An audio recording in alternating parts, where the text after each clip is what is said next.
Alright, folks, welcome back, everyone. 皆さん、おかえりなさい。今日は320日目です。It is day 320. Today we have a bye day, right? Yeah. Excuse me. So, yep. And then tomorrow is level up day. These one, we're just gonna clump them together. Right? It's our 76. 73. Oh, plus the 3 lessons from these 3. It'd be relatively quick today. I imagine most of this is coming from one unit. And let's get into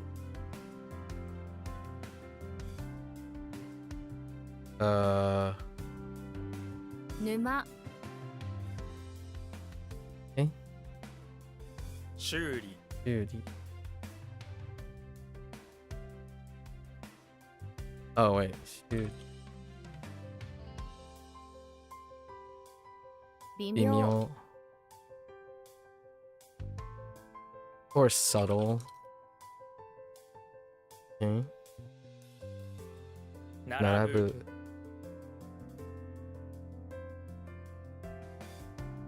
Ah, 児童 Ido. Hmm.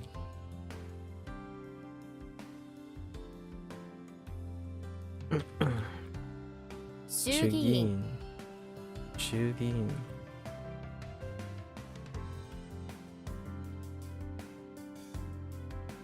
Oops. Hold.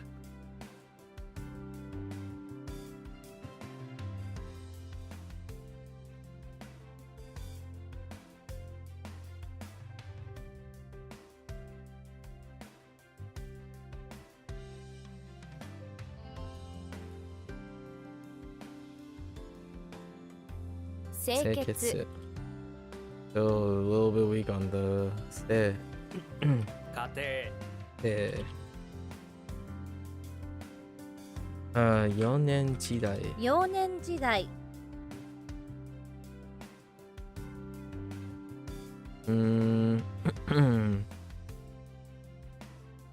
潔い潔い Honorable, sure. 程度程度幼幼稚稚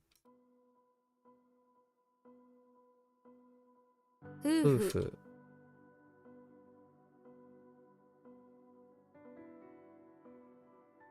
Okay. 浜辺浜辺コールコール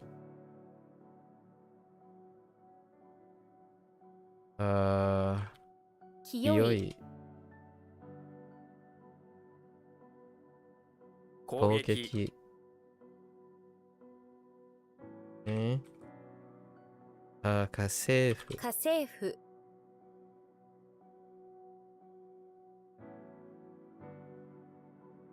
対等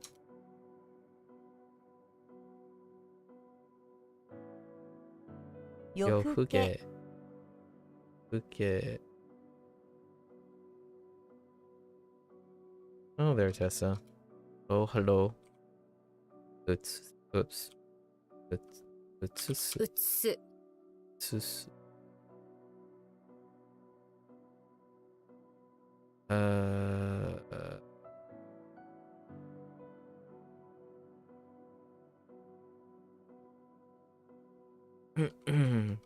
Fine. Ordinary. 波 Nami.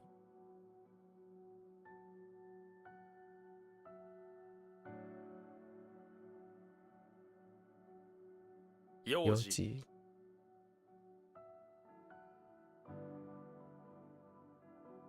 反抗反抗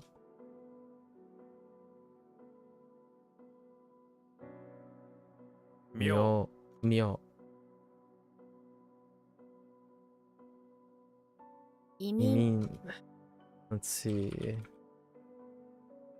Okay. 移移動動移移住住移住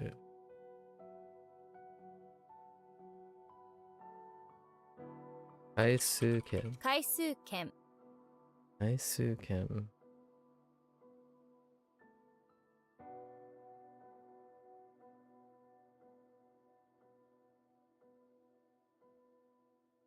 制度。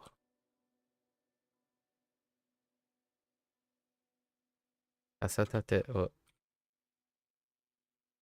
傘立て。立て。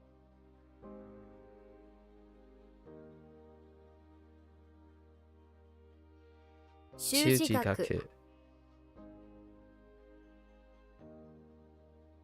金庫。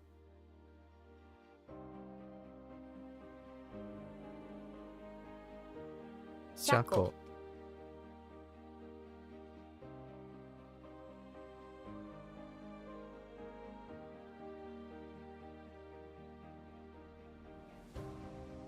平行。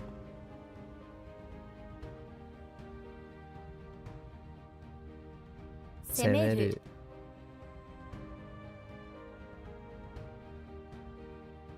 前売り券。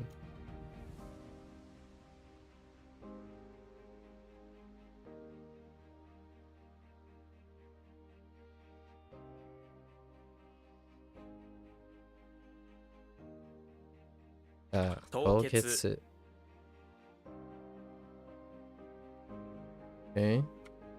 婦人。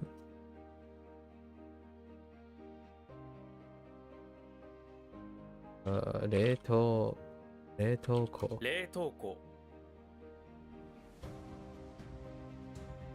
記録。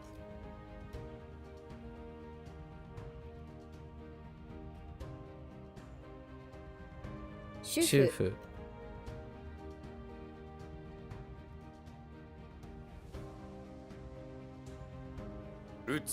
打つ。牽制を。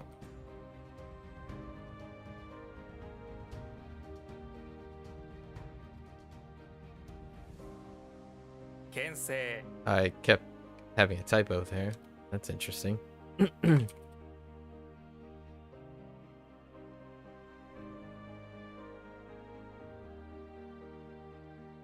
Okay. Fair enough. 軍隊。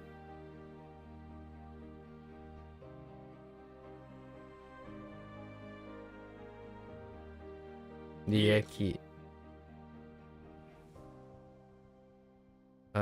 冷静。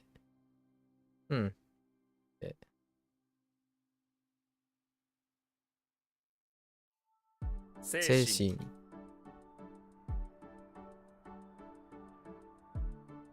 横浜。微生物。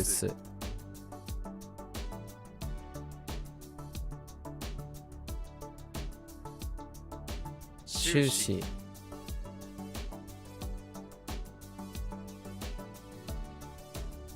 進撃。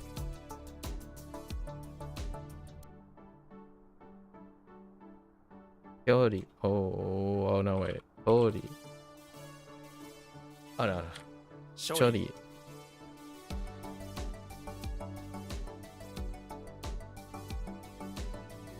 国益。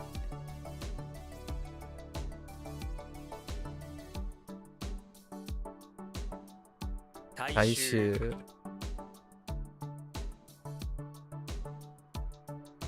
交易。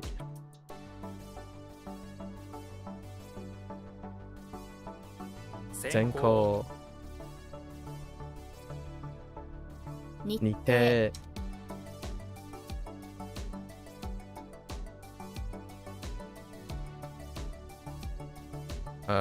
夜更かし。夜更かし。夜更かし。or 夜更かし。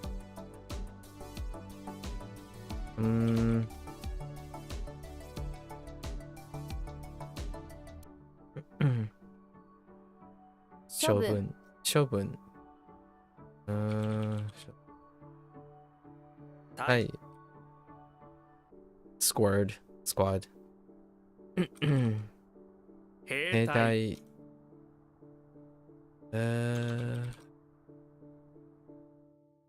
録音。浜浜。旅旅券券。傘朝。Whoops. 来た、来た。Oh, wait, wait.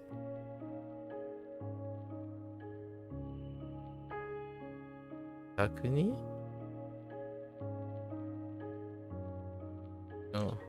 ほう。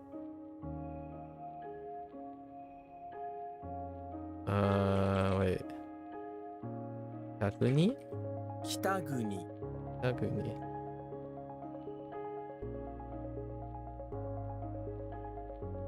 like country, northern country, northern area, region. 並並列列。登登録録。Okay. Heck.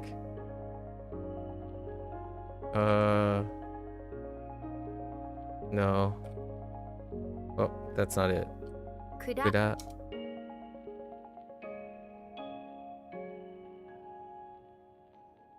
Okay. 冷たい。冷たいはい。冷たい。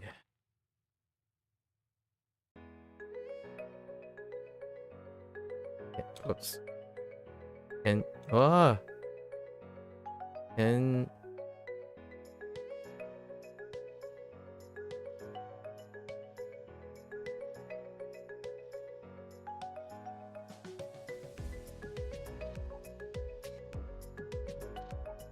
Oh.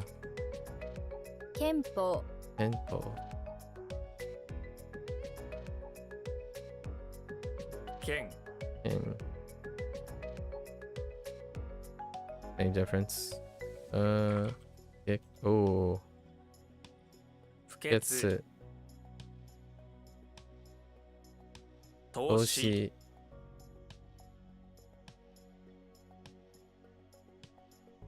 入隊入隊。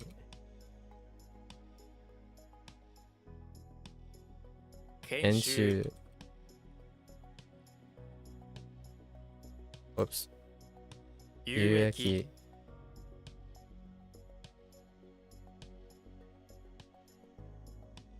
妙妙薬薬。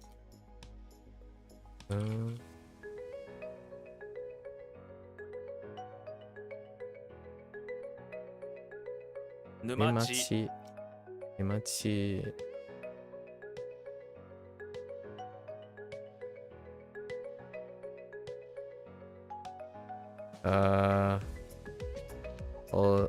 幼い。幼い。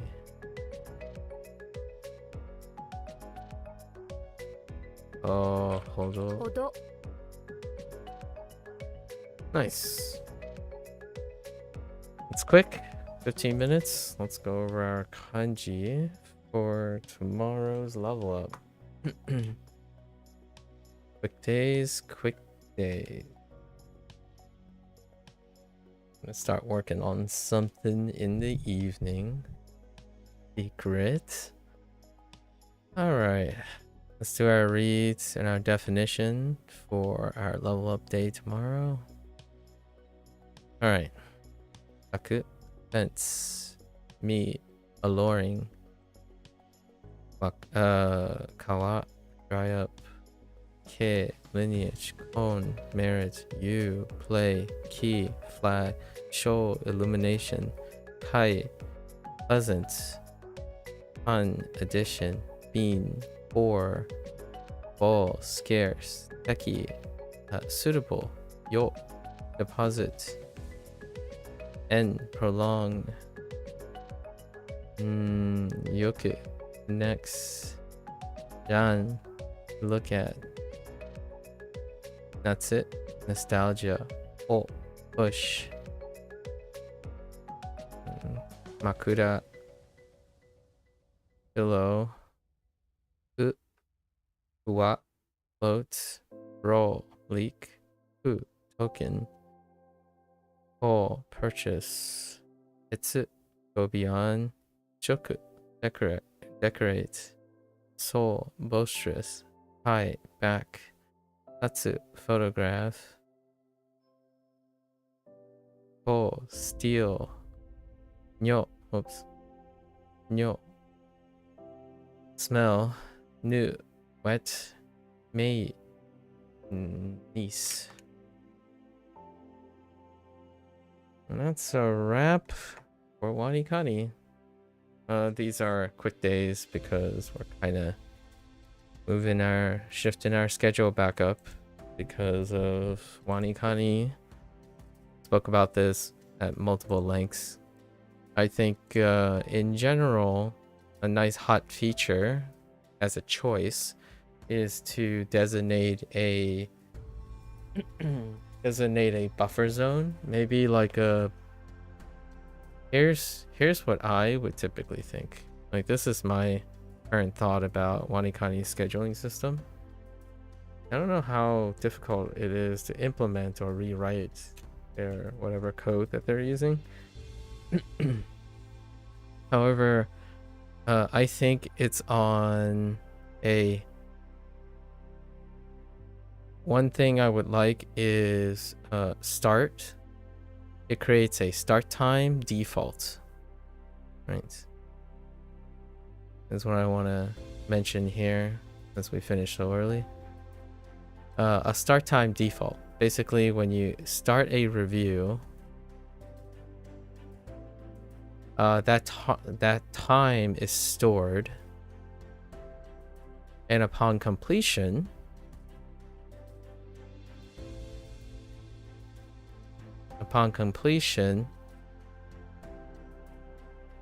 it would default to the start time, in my opinion.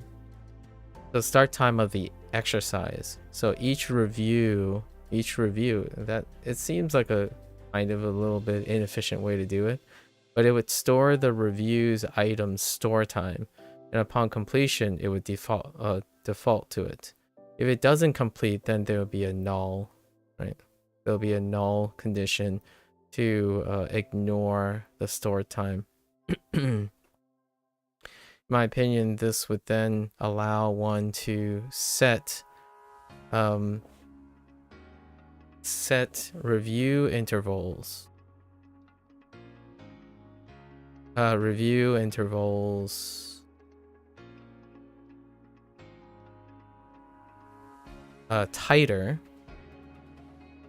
Tighter to the first point of exposure. Now, it might not be ideal for, like, this is right less ideal from the perspective of completion.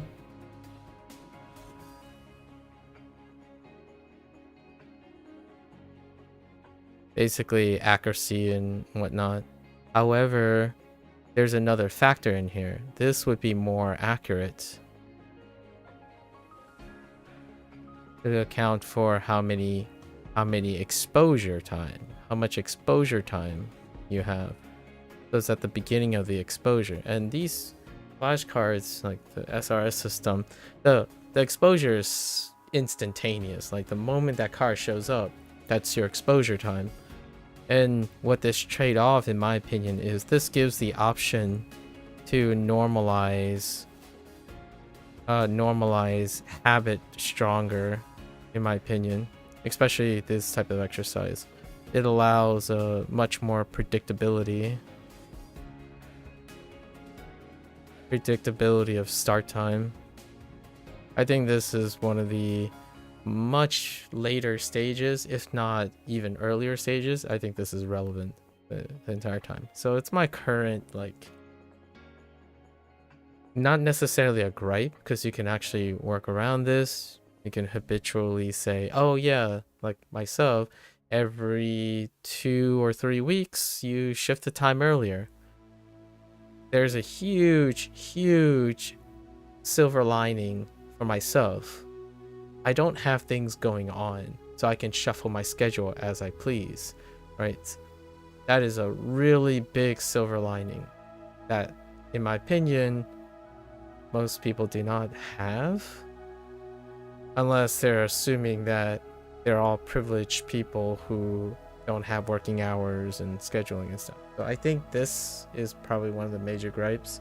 And the reason why I would call it a personal gripe of mine is because I still, in my opinion, if I had to pick which one is more important or which one is a more significant driver of studying, is keeping a regular schedule. And since reviews are unpredictable in its volume, right? It's far more unpredictable in its volume and how well you're going to do it. Your end time varies, but your start time having to vary because of that may break habit formation. Skipping a day becomes easier to skip a second, third, fourth day.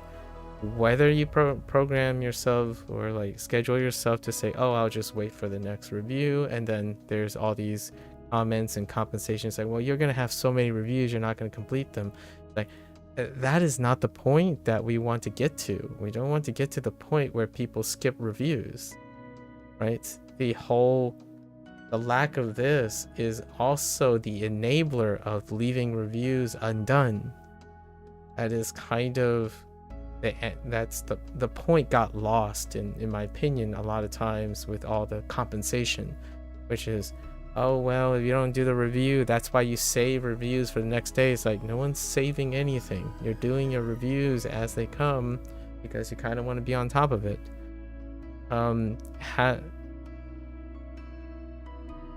Adding an extra layer of having to micromanage, it's a good skill to have. I personally think it's an awesome skill, problem solving skill that could be challenging, right? However, for myself, I don't quite think that's something that people will do buying this product. Like, the idea is they want to start forming a habit. There's no guarantee they're going to learn from it, but generally speaking, if WaniKani was to advertise like, oh yeah, and also, by the way, our SRS system is going to challenge your time management skills, then honestly, go right ahead, right? My gripe is not necessarily because this hurts me emotionally. It's more my intent to raise awareness that I don't necessarily think people who like SRS systems want to develop the skills for time management and shuffling and like mental gymnastics around when to start. I think ultimately products like this, especially app design, is most attractive because they remove the need to develop a habit with time management. You can make an argument and say, well, at least now they're going to develop it. I'm like, yeah, maybe. Or they quit your product and leave a bad sour taste on it. That's their choice. However, it is a fun challenge to do, and I had wonderful experiences with it. I don't think other people would find that emotionally stable though. It might actually even deter them from continuing. I think this is one of those things that, I would argue has become an unexpected reason why I think WaniKani doesn't work for other people. Like, what I mean is, there's a large majority of people, like there's a significant amount of people who uses WaniKani, and if you ask them a question and you describe their thing, or often ask them about properties of habit formation. Like, so what part do you feel doesn't work? And often it kind of indirectly points to how, quote unquote, inconsistent it feels over time. And that deals with like the volume control, the setting. Like, I obviously there's no way to really know because someone has to actually be aware and express that is part of the problem. But there are indicators that would point to the idea that it is kind of difficult sometimes to form a consistent rhythm with WaniKani, and having a non-normalized start time intentionally designed, like intentionally committed by the individual, would be disfavorable to the feeling of consistency. Hello there, Bree. Hello, hello. All right, that's kind of my thoughts on that right now. This is what's relevant to today and yesterday. My adjustments today and yesterday has occurred at least in the last 300 days, at least 20 times now through 300 days, which is manageable to me. And actually, I'm deliberately kind of doing it because it's kind of fun to problem solve through them. I'm not entirely sure if it's a problem that others enjoy about it.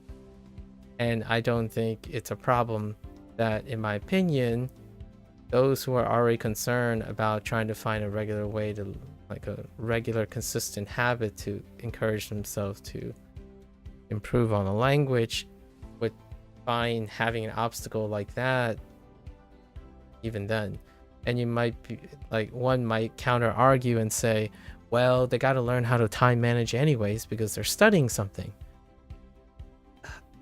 Sort of. I mean, that's what schools do. They schedule it for you and all that. So it's not guaranteed that the adults today, in my opinion, or young adults today anyways, before they enter into a profession or something like that, or even school in general, which I had the pleasure of interacting about today, where time management is often irrationally approached.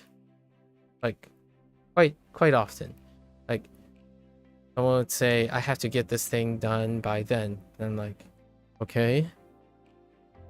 Is like, so if you don't, you fail, right? There's no other way you can go about it in that deadline. Like, yep. And then that's it. That's the end of the story. So oftentimes it is a great lesson to learn about that. And then you can counter argue like, well, they have to learn how to adapt to fixed time schedules. Yes, if they learn, but there are many ways to acquire that skill and develop that skill. You can also include an option where they take agency over how they schedule.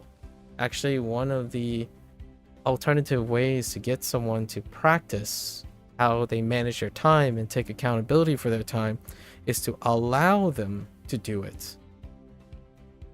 Therefore, they have to take responsibility for when it doesn't work. And that flexibility allows more possibilities for it. Prescribing one is, I thought SRS sounded very romantically useful. That's how I came into this, because people said like, oh yeah, you know, then you don't have to worry about when you're going to study. The program, or it took statistical averages in order to determine when is the next time you're going to forget something or close to forgetting, in order to optimize your time. And to me, that sounds like the effects of averages. And I've come to appreciate what SRS does as a starting point. But dynamic spacing is usually done by the user. Giving the user a place to start is pretty amazing already. The idea of studying something and you can trust a system to tell you when, that's convenience. It's not learning or skill acquisition for determining that. In fact, it actually does the opposite. Where when someone says something like, oh yeah, I'm gonna get ready for an exam, which happens a lot actually. Today I had the pleasure of talking and trying to analyze a problem like that with someone, and then 3 or 4 other people, whenever they give me a timeline, they're like, yeah, I'm going to do this in 2026, I'm going to do this halfway in 2026, then following. I still struggle with that. Like, I'm going to take a pass on whatever I'm doing this month, You get winners and losers, and you can spend a whole lifetime doing that and practicing it to reduce its occurrence. In my opinion, things like this gives this false sense of security, like people understand how they schedule their time and understand how to pace and find a timing to achieve long-term goals. I think that's also one thing that formal education holds adults' hands, young adults' hands, or possibly a little too long. In the sense that there really isn't a challenge to time management, quite a lot. I think when one of the underscoring problems that faces young adults especially when they start living sort of alone and have agency over their plan, that's when you kind of get the hit and misses. You're not quite sure, at least I don't feel like it, quite sure if they're resilient enough and persistent enough to understand how fundamental time management is with experience, not with guess and checking or conceptual understanding. You have no experience of your own capacities until you actually do enough. So whenever I get into these like listening bouts with people, when someone tells me they have to do something in 3 months and they show no indication to me that they are able to achieve it in 3 months, like in any way. We're not talking about they tell me things and I'm like, okay, I can see how that works. No, we're talking about nothing. We're talking about things like, it's already too late. I'm like, I don't understand. It's already too late. How do you know it's already too late? Like, because of X, Y, and Z, that has very little, like, that didn't explain what you're going to do in the 3 months to the exam. And then they're like, well, it doesn't matter because I'm not going to pass, or I can't do anything about it. Like, okay, so what can you do about it? Like, can you aim for score? If you're going to fail an exam, are you going to fail it in a manner that you can predict? As in, the things you can work on now, can you get those accurate in the exam?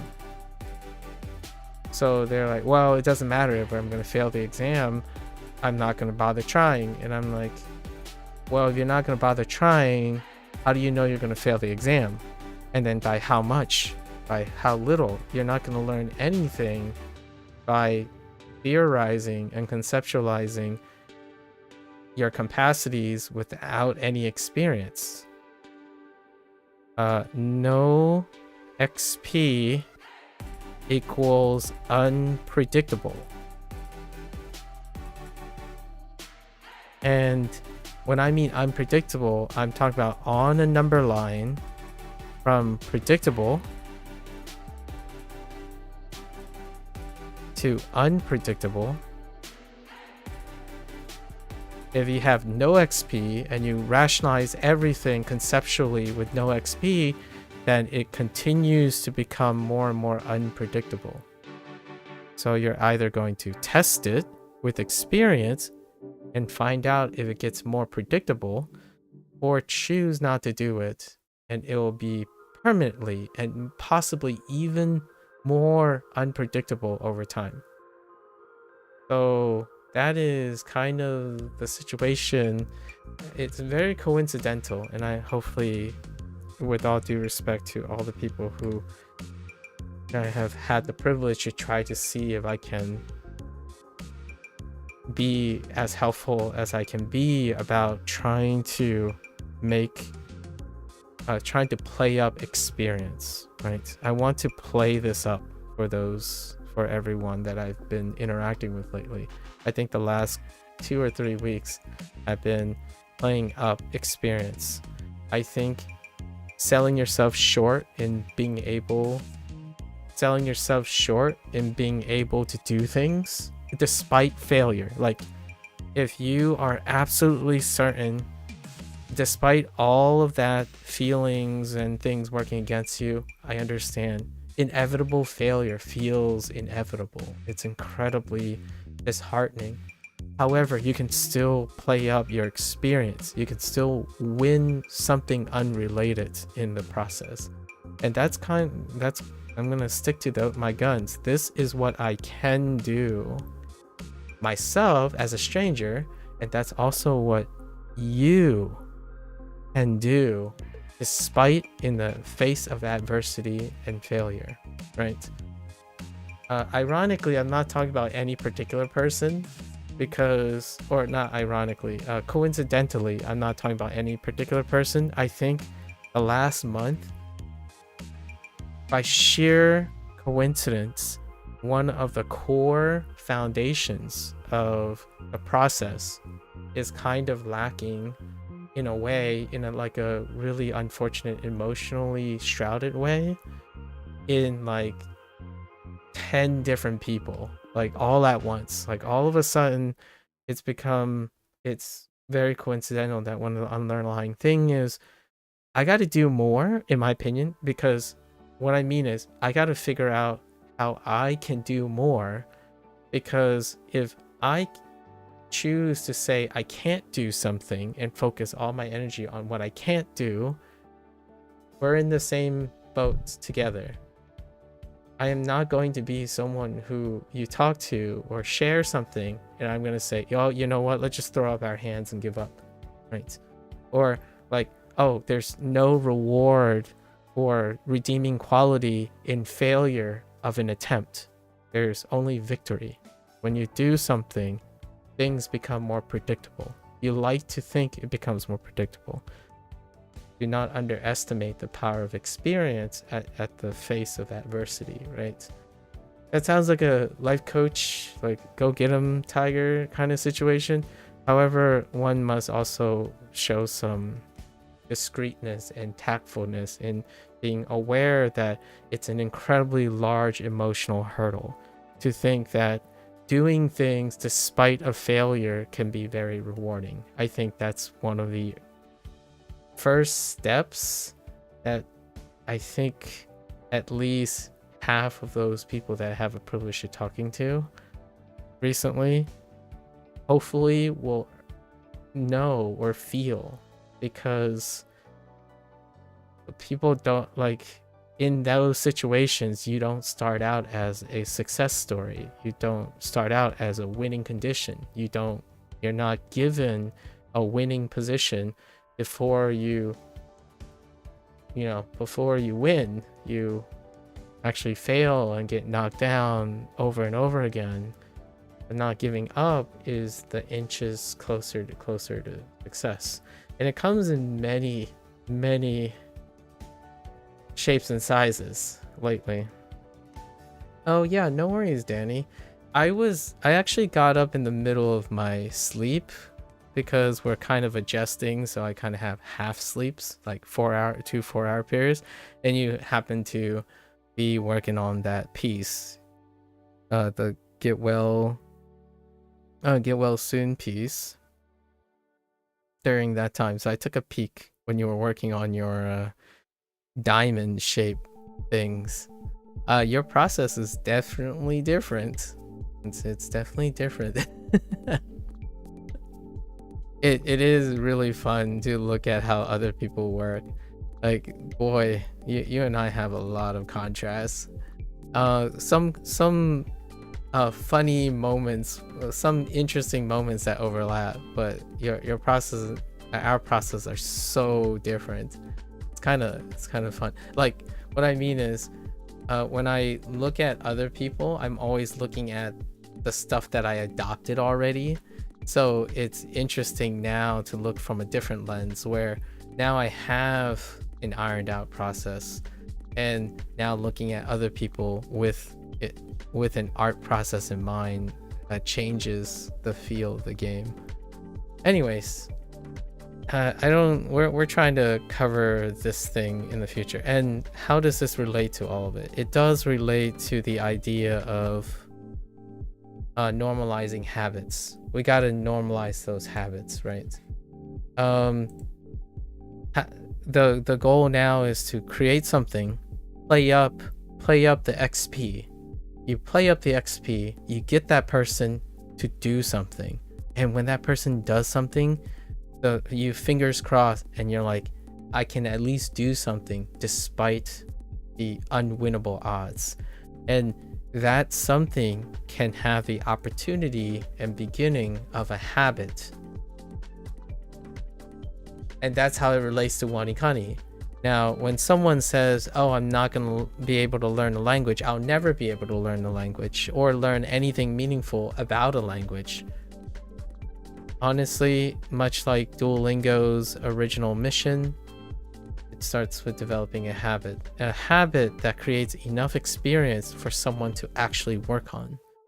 And that, in like, for example, for Duolingo's case, to become a serious language learner, sure, and then ditch Duolingo. That is the goal. Without habit formation, the task wouldn't get refined in the first place. Thank you. You're actually a new, different tool of background. You just went with the flow. That's great. That's great. So you did a new thing and explored. I think it's I think I got a lot of ideas from looking at how you're doing the background. Yeah, this year my background drawing is like more just fast. I kind of like how you deliver line art different as well. Yeah, I noticed that you have intentional gap dotting. I don't know how I can describe it, but your boundaries, I like how you're using negative space with your line art.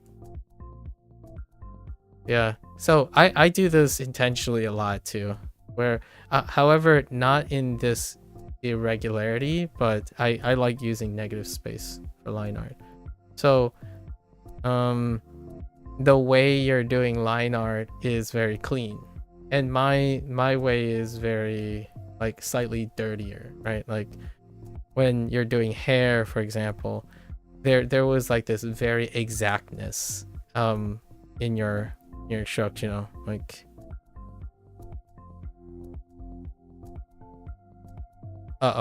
it's getting very suspicious. We shouldn't draw that shape. So you know, kind of like how this stuff is incredibly precise, and I don't know how long people can keep up, but oftentimes if you lighten your things like this,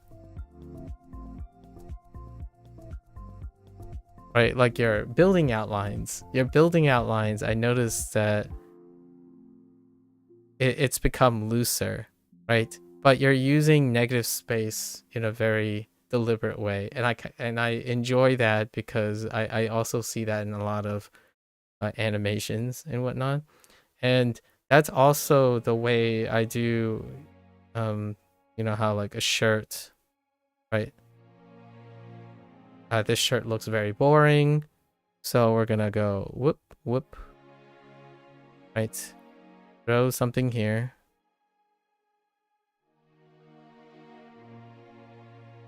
Right? So you're like, it's one of those properties over time where you, obviously this looks horrible because I have no idea how to do shirt at the moment.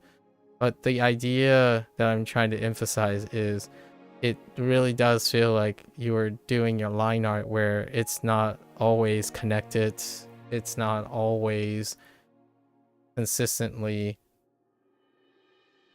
having to be a whole thing. You can imagine the things, and you are like, it feels like to me you're capturing essences of buildings, and like your fence, for example, right? There's quite a lot of understanding or feeling of negative space, and negative space is kind of one of those things that is very clever in a way that humans, whenever you look at a picture, you kind of just fill it in anyways. So for whatever reason, I tend to find instead of doing it exactly this all the time, I did see you do the thing where you take one thing and then replicate it to the other. That is also a nice, I think that's one of the things that we have overlap. I like your at least the background stuff for that. I also noticed some interesting corners. Your clouds are interesting, where like they're very, your clouds are closer to the things I'm referring to when they're like very precise. You like where you added Luna as well? Oh, I'm not sure if I know where. Let me see. Where did you put Luna? Oh, right, on the hat, on the head. Yes, you gotta play something on the head.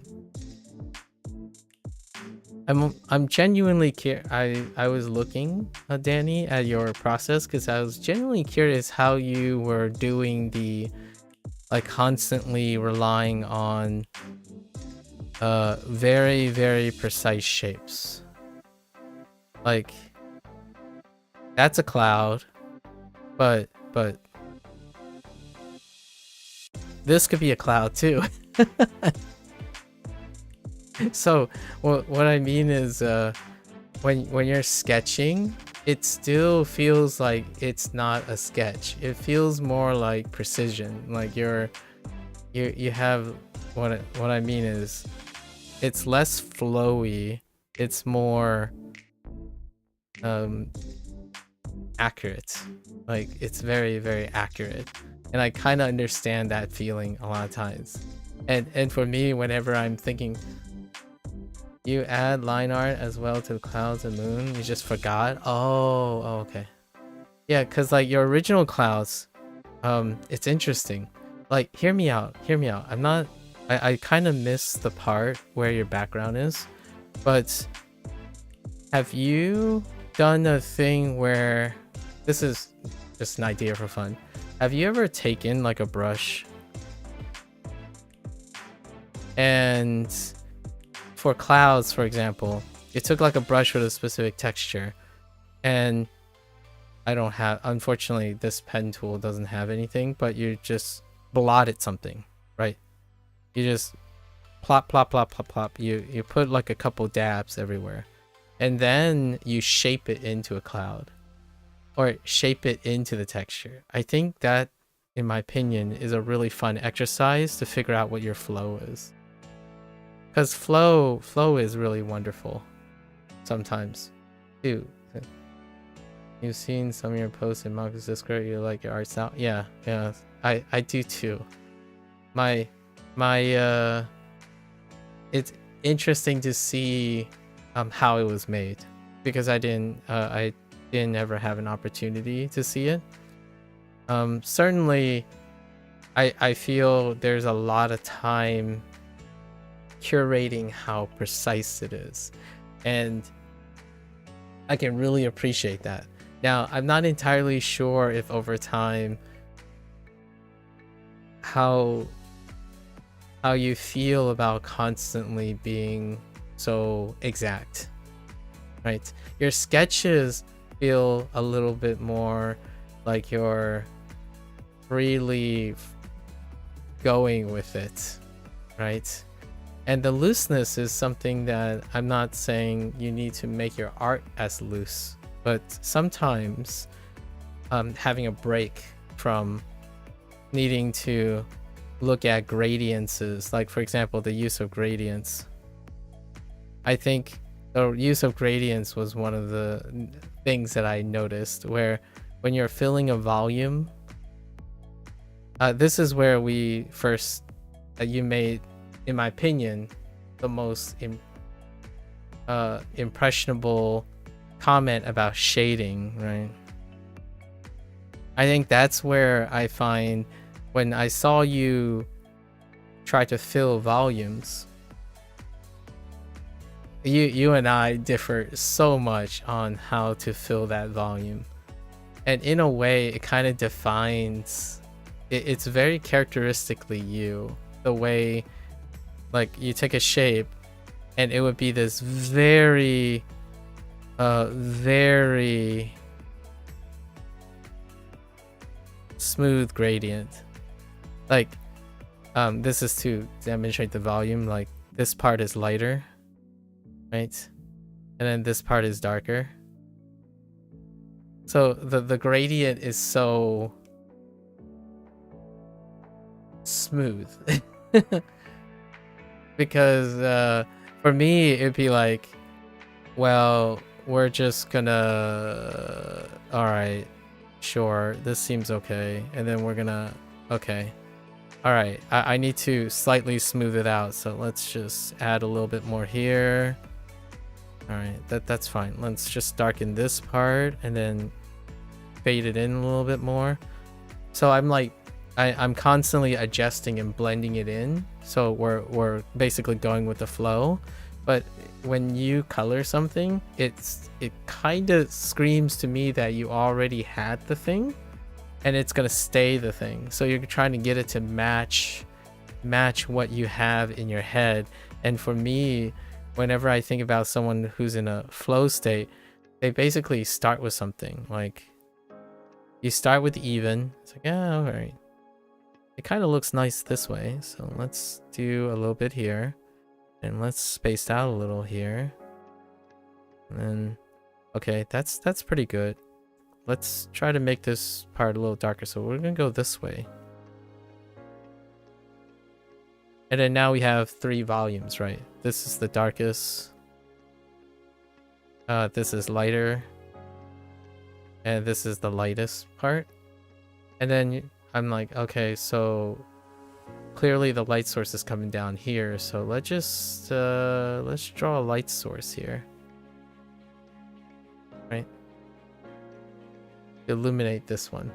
And that's kind of what I feel like whenever I think of someone who's flowing with their artwork. However, you, in my opinion, have what I think is kind of like when I started back in the day, where you come in with a really, really sharp composition and then you're trying to fill that composition up, right? You're like, all right, I know exactly what I'm trying to do, and I'm going to stick to the plan. And I kind of respect that. That's probably where I have been really laxed lately. I basically spent all the time willy-nilly. I drew something and I'm like, whatever, we'll make it work. It'll look fine by the end of it. So you have, it would be kind of fun to show you like studies. Maybe I'll try to do a study of your work and see where we compare and contrast. I haven't thought about it yet though, but right now it is very tempting. Anyways, that's a side digression. That's a side digression. I actually don't know if Bree does artwork. I don't know if Bree does artwork. An interesting. I did work on something yesterday. It's slightly. I did the line work for it. Yeah, it's gonna be unexpected. And it is a Heather thing. We did draw something for Heather. This time I took much more liberties. Like I went with moving away from simplifying it. It's a little bit more ornate and kind of in my wheelhouse. So I might finish that this evening. I worked on it for like 15 minutes. During that time when I was peeping into your stream on doing the get well card, I needed to stay awake for like 15 or 30 minutes because I don't want to like try to go back to sleep right away if I am unable to. So we did like a 15-minute line workup. I am excited to I'll let you brainstorm what Heather could be doing. It's a good one. It's a good one. It's usually what I think about when I think about dreams. Anyways, thought I'd share that. That's what I was doing in the evening, outside from this other stuff that I was talking about, which deals with or relates to a lot of the people that I have been talking to on and off. I think one of the... And you just starting up a stream and doing work, that's exactly what I mean. It's awesome, Danny, to see that despite maybe being tired and you have work, you're making time to allow your abilities and your skills and finding application to motivate you to use your skills. Being incredibly creative and applying all and opportunities to demonstrate your skills and applying it is exactly what I was referring to before you came in on normalizing a habit, right? If you've learned a skill or you've gotten an idea, finding an application for it immediately makes the process more valuable, the information more valuable.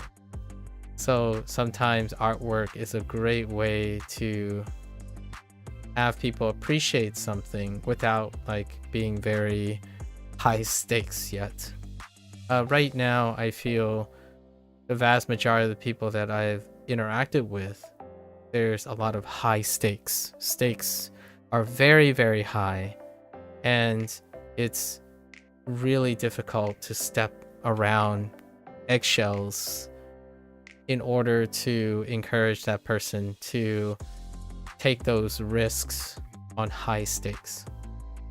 You can pretty much watch the whole process on the background on your stream. Yeah, that was kind of the idea, but I have to make time for it, and I wasn't gonna be able to do that last evening. Will do. All right, folks. That's a good place to wrap up our WaniKani. A little yap at the end. It's all related. I think most of this stuff is related. Doing WaniKani is an example of doing something, right, and then learning from it. The other thing I was going to talk about was the word accountability, but generally accountability is something that is even bigger than the learning process itself. I think the learning process is part of accountability, and I've been kind of leaning towards that recently. I think oftentimes I don't underestimate people's ability for the different stages of accountability, right? As a final topic before I move to HanziHero is the concept of accountability. And there are different types of accountability, obviously.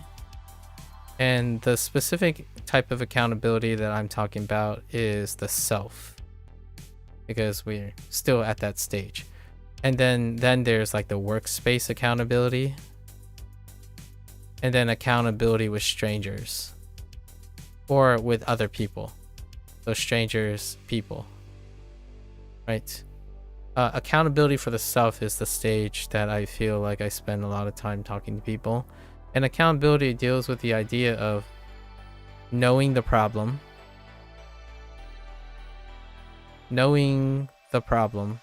which that's a stage that's pretty much cleared whenever possible. In fact, this is the stage that ends up taking up 90% of the person's attention and energy. Stage 2 is often planning, right? Planning. And that I feel is the other 10%. Now stage 3 is obviously doing and then learning from it. And that's where I'm trying to get to for the most part. How do you get from knowing the problem to planning what to do and then doing learning. Usually 90% of the time, in my opinion, most of the individuals that I've been speaking to know what the problem is. They are very clear. And I wouldn't mean by knowing what the problem is the emotional accountability, like whether it's self-loathing, self-deprivation, or it's blaming others, etc. This part is like internalized really well. There is some sort of planning in most of those situations, but those planning then gets blown back to blame and emotional things. And here is where we're working on, in my opinion, trying to get from the planning stage to the doing, and then allowing yourself the opportunity to learn and find value, right? And that's kind of where we are right now. And then this is related to that. Were you shocked to see you stream out of nowhere? Not well. I was very tired, so I wasn't really thinking too much. I think I'm not really surprised considering your social media presence. I think it would be far more shocking. I don't think so, but it was pleasant. It was a very pleasant. The timing might be interesting. I think the timing would have been, because it was very late in the day, so that was a bit surprising. I think the timing was maybe not streaming itself, largely because I thought you were also resting, resting for health reasons. I know you probably since recovered largely. You started like 12 a.m. Yeah, I noticed. All right, let's wrap this part up. I'm gonna take a quick break first. So that's the wrap for our WaniKani session for today. If you're gonna watch this later, arigatou gozaimasu. Right, as always, feel free to follow along, pick up WaniKani for yourself, give it a try. Let me know what you think. You're always welcome to yap. Learning things, problem solving, language learning, drawing, motivation. They're all, in my opinion, part of the process. And this is no different. We'll find appropriateness in talking about these things. If you have trouble connecting the dots on these things, oh, don't worry. I'll have a yap for you to connect the dots, right? Or hopefully we can connect the dots together by sharing stories, problem solving, keeping each other motivated, right? Until next time, for those who are only interested in WaniKani, minasan mata ne. Nite kurete arigato. Right? Thanks for watching. I'm gonna quickly take a break, stretch, and I will be back for HanziHero. Thank you.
Alright, folks, welcome back, everyone.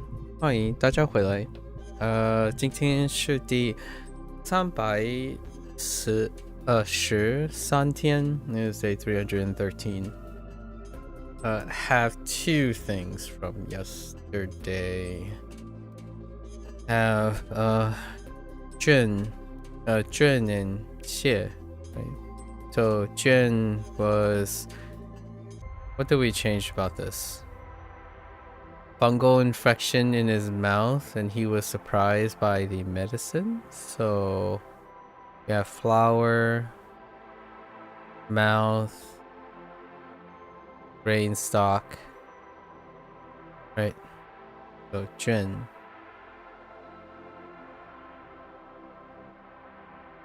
Fungus. And Xie, machinery.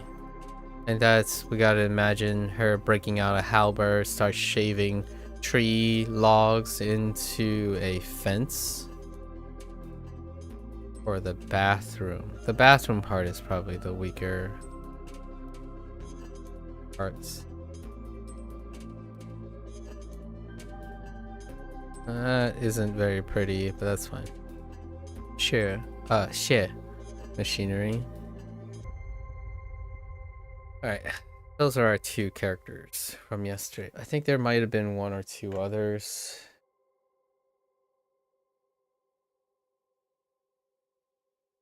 that were loose. We'll give them a pass. I think one of them had something to do with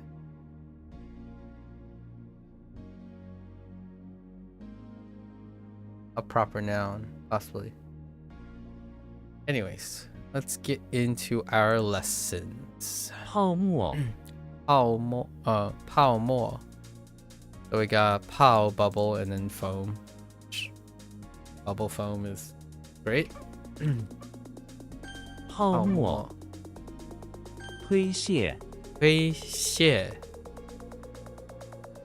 推 push 卸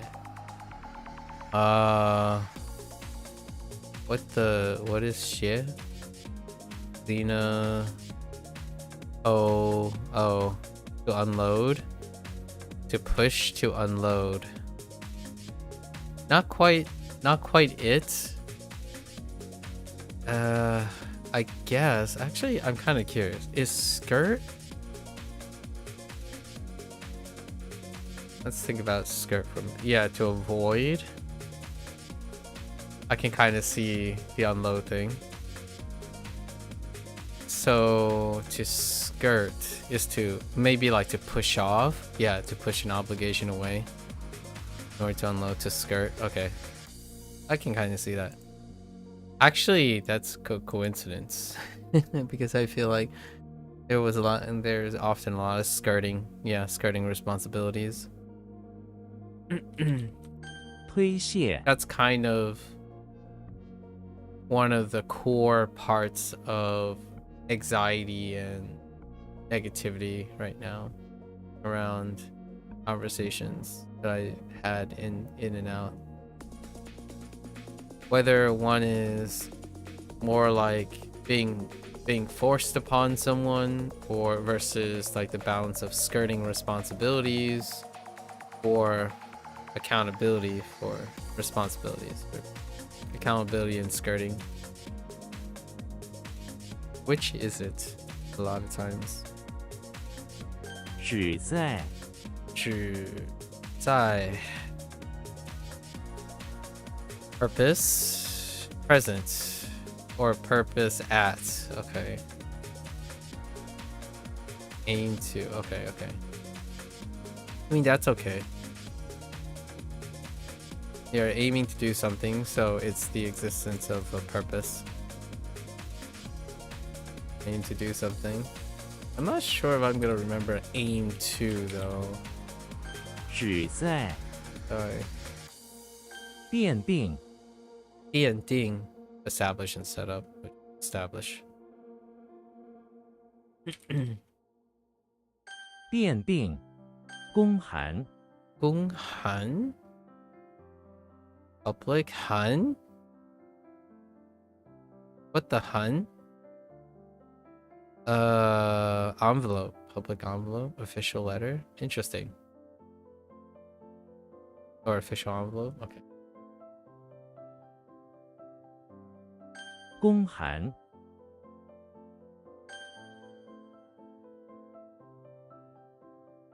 泡沫。只在。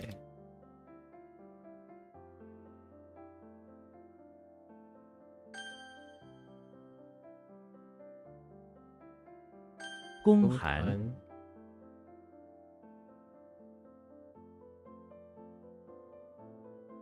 哦。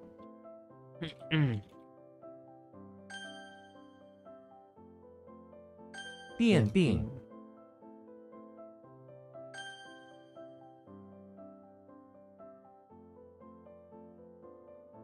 推卸。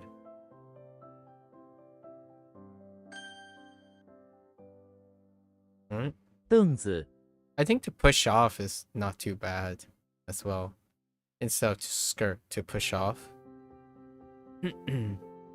凳子。凳子 stool. Yeah. 凳子。凳子。怒吼。怒吼 angry roar. Roar. Howl.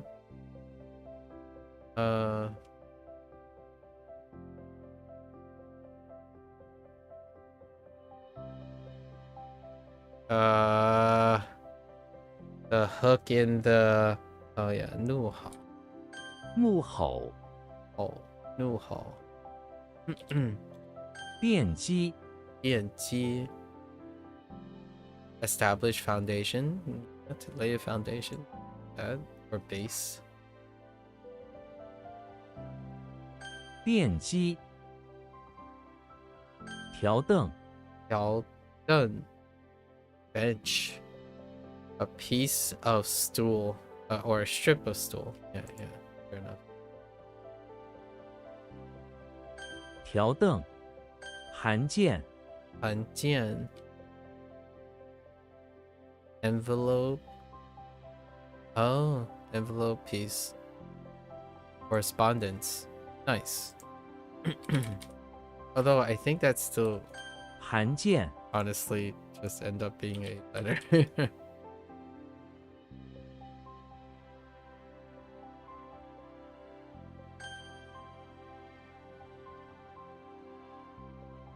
凳子。奠基。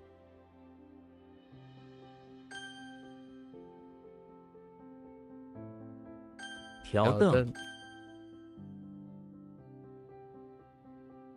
怒什么？怒吼。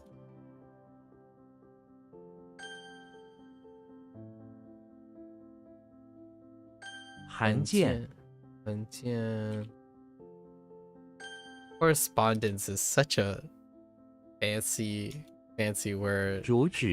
Correspondence. Just. 估计。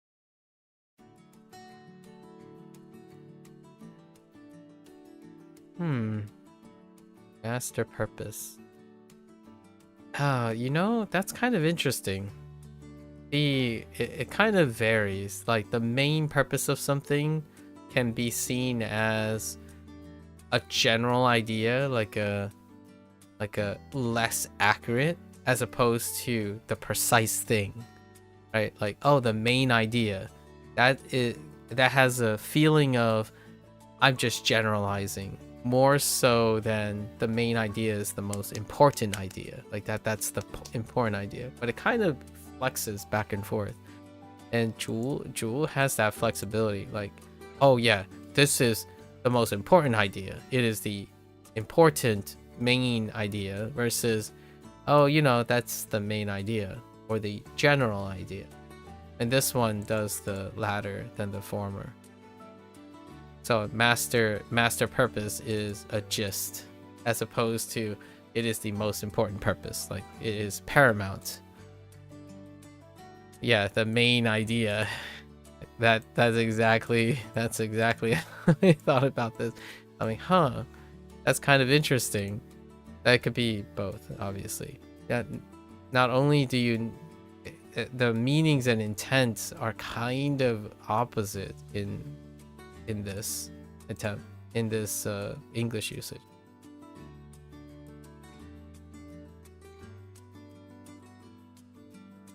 主旨卸下 unload. Yeah.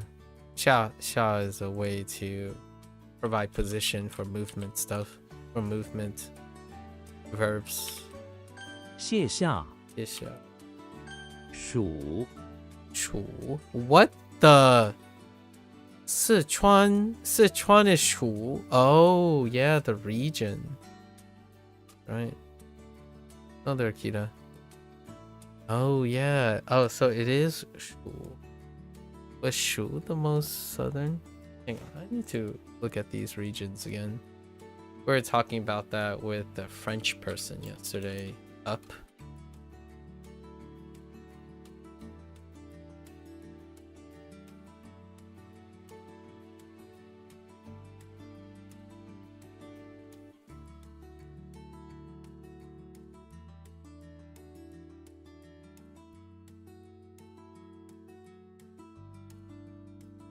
Oh, wow, that's really far west.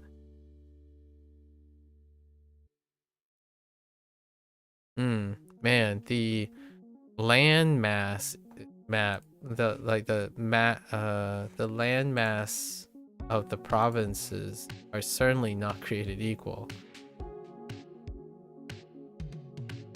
There's definitely disproportionate populations with the area. What area was I talking about yesterday? Oh, Guangdong. Yeah, it was the most southern.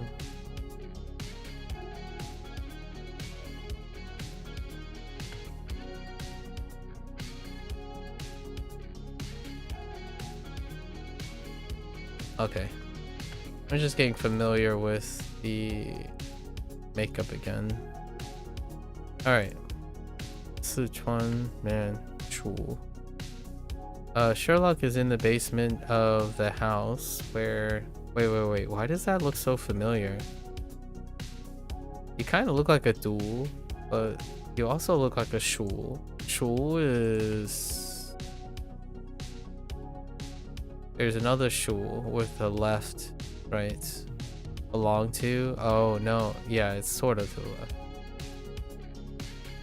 Yeah, so it's a flag on top of Shu. Belong to. Interesting.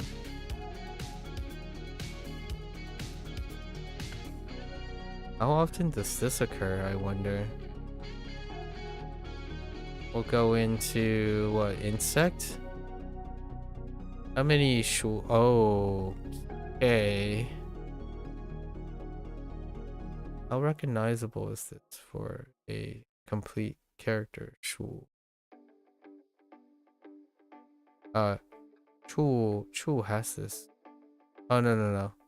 It's actually the one with the... Oh no, it's without the snowflake. Okay.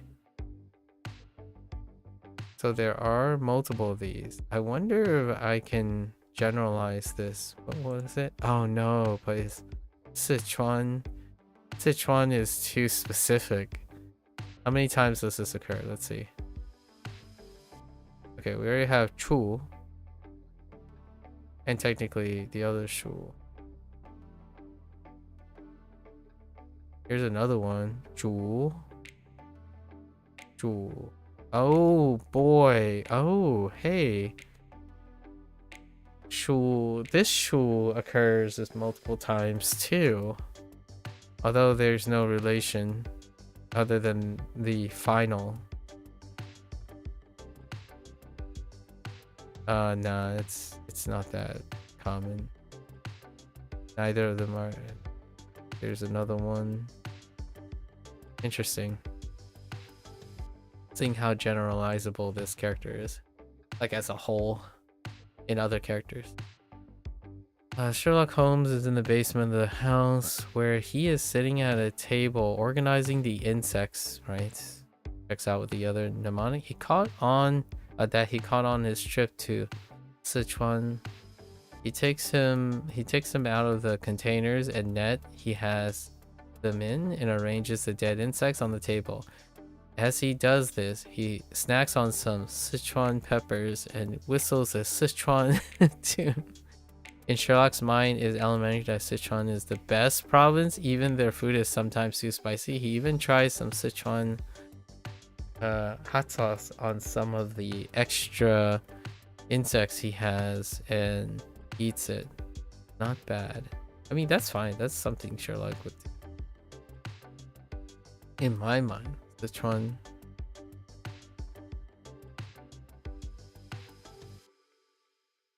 Insects, indeed. Sichuan actually does serve insects. This is not fake news. There are places in the regions to consume insects. Spiced insects. I personally haven't tried it myself, but it's not quite a thing that is served in the United States. Yeah, you know, but you just can't wrap your mind around it. Yeah. Oh, well, I was sharing the Sichuan thing is because it's not true for all regions of China. Sichuan might be, I think it might be one of them. But delicacies. I remember the spider stuff and the crickets. Crickets are pretty common. Locusts? I'm not sure of locusts. Are kind of remember things of that variety, like crickets. What the word is that? All right, learning new. It's a fabric.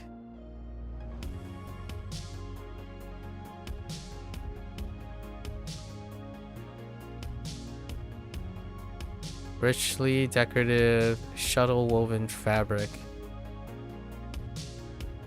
Interesting.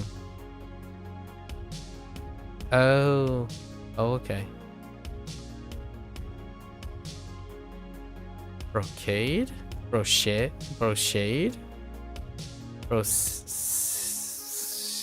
Okay. Alright. Well. 鼠 Yummy insects. Wait. Oh, we had to remember Sichuan. 望 Wang, absurd. Speaking of wrapping head around.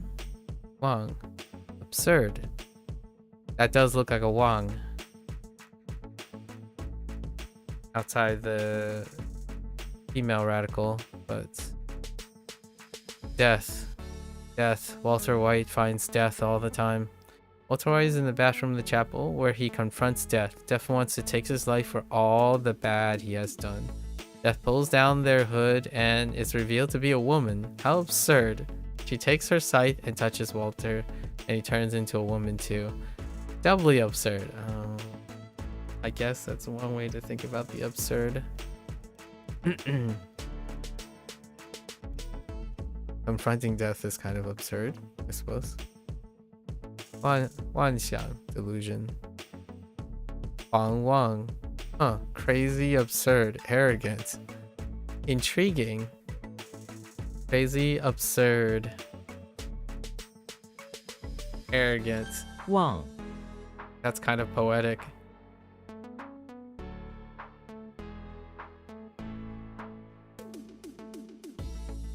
Song Song. Oh, wait.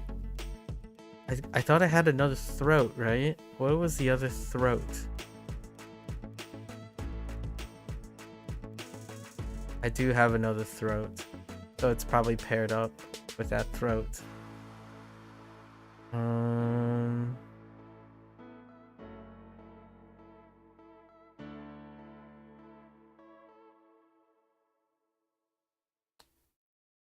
Problem. I think. I was pretty sure I had no throat. SpongeBob is in the basement of the chapel with some holy food stuck in his throat. SpongeBob? Okay. He gets a mouth to drop 3 folding stools onto his throat. Okay. That's too much body parts going around. That's not great.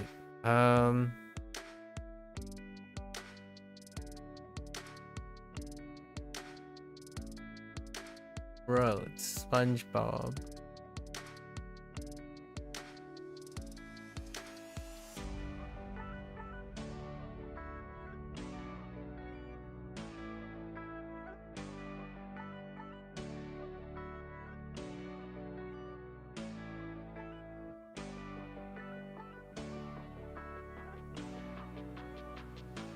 It's a lot of folding stools. It does look like a SpongeBob thing. Oh, it does look like Sung actually. Shang is mulberry, and it's the right character. This part is Sung. So we got that going for us. Now, how do we get this? Okay, I got it. So SpongeBob is in the basement of the chapel, right? Goofing around, avoiding the Sunday service. Instead, he is hiding in the basement.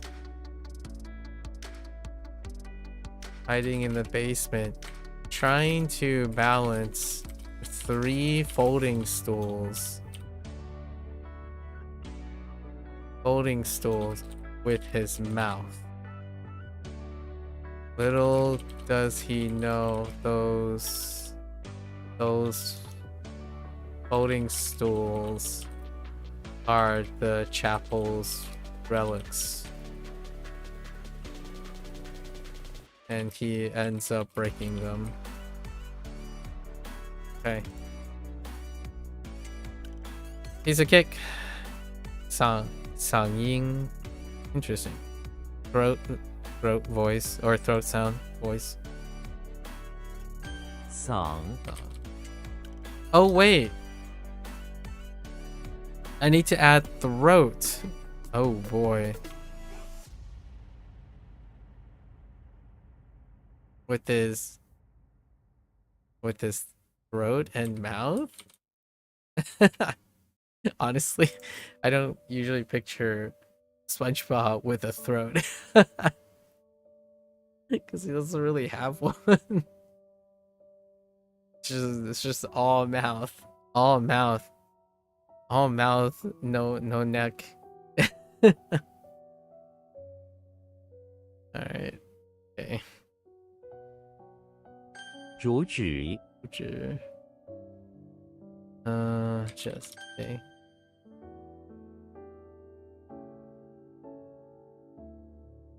Yeah. 卸下 Okay. 数 It does look like a shul. It's useful. And this looks like a Wang. 望 Absurd might be a little tough. And that looks like a song. 嗓 Okay. Body parts though. 气 See, until oh no. These are oof. These are rough. Although it does look like chi. We have chi, which is to beg. This part is ti or beg. Road is very, or path is very promiscuous. So far up until okay, fair enough. Describes into. Kirby is in the bathroom of the house where he is hiding behind the shower curtain with a handgun. There's a path that goes through the bathroom, and Kirby is waiting there until a second person comes in through the bathroom. Until that happens, Kirby will stay there hidden in the bathtub waiting for his chance to rob. Okay. That's not how Kirby do be rocking, man. Okay. Kirby is in the bathroom of the house playing, I don't know, cops and robbers. That's a little bit more playful. I mean, we're just using the thing. He has a toy gun and hiding behind the curtain, the bathtub, in a defensive position for waiting until the robber enters, waiting for the second person who's playing the robber to enter.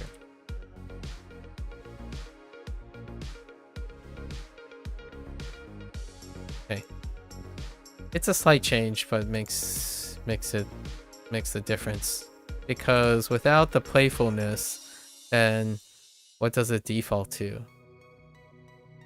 Oh wait, I've got the path. It's a toy gun hiding behind you in a defensive stance, diligently guarding the path into the bathroom, waiting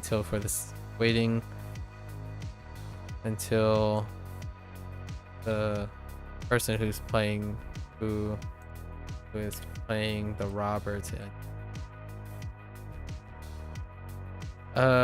if it was not playful, then it could end up overlapping with other guard-like characters. So that could be Master Chief. Largely Master Chief. Up to now. Qijing. Until now. Up to now.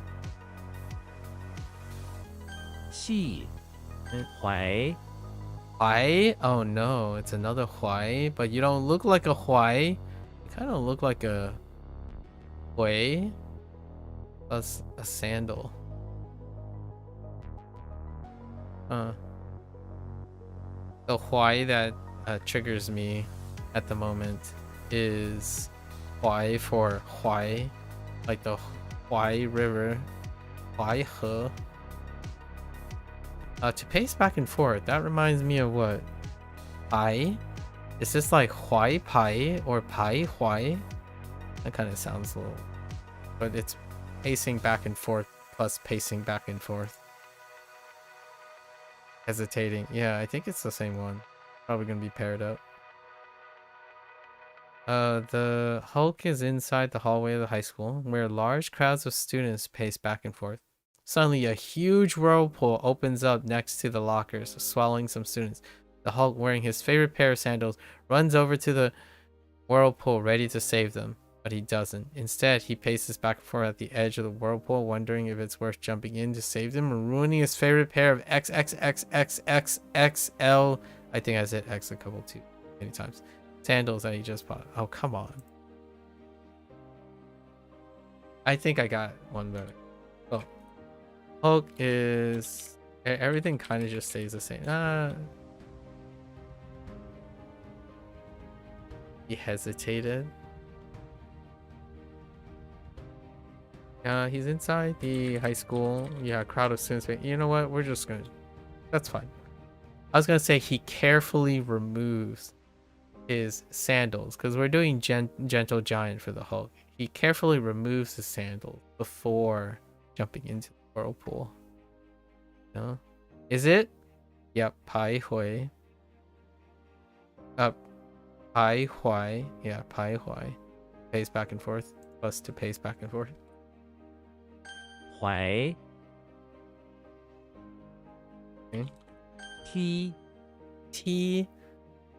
You look like a T, as in kick. I think the T is this one, right?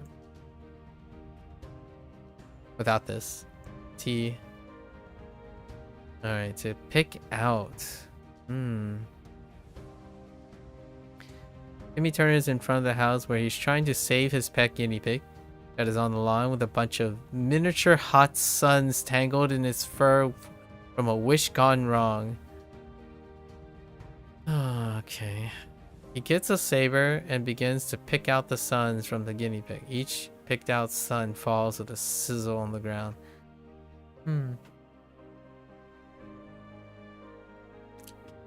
That's fair enough. Maybe the suns were supposed to be balls. I don't know. That's good enough. To nitpick. Tiao T. I can kind of see that. Select and pick out. Nitpick. It's interesting how nitpick has taken on I'm not sure. Actually, let's go look at the definition. I feel like the etymology for this thing is not find or point minor flaws in a fussy or pedantic way. Interesting.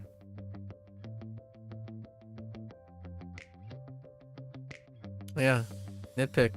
It deals with insignificance or pedant, being pedantic. Interesting. I feel it's kind of cute. This nitpick, like to select and point something out. That's kind of like nitpicking, but in a more neutral. Okay, what do we got? Jingying, Tito. Let's see. Crystal. Ying. That's a different ying. Sparkling and translucent. Dang. T. Lee. Lee, government official. How can we tie this up? Maybe something like... It could be the ender, right? This could be an ender for many positions. Like Jing Li. Maybe like a police government official. Or it could be like political. Zheng Li. Wait. Why does that look like something else? Oh, it looks like Li for history. Without the stroke at the top, right? Yes. One stroke less. Oh, wait, that's sure. What am I thinking of when I'm thinking of Li?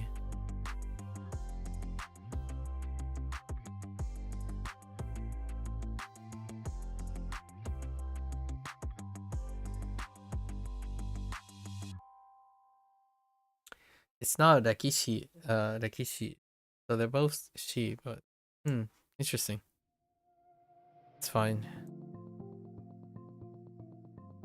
Link is in Link is in the bathroom of the house because he needs to take a break. Unfortunately, a government official stands between him and the toilet. It is an animated walking broom. Oh my goodness. With the mouth, honestly, Link? Maybe. Kind of reminds me of Mickey Mouse though. The thing I'm doing with Mickey Mouse. Anime walking broom with a mouth that says Link cannot use the toilet until he hands over the correct form and so on. Link takes out a cross from his pocket and stabs it into the mouth of the government official walking broom. Then takes a sword and cuts it in half. Link has no respect for that. Okay. Wow.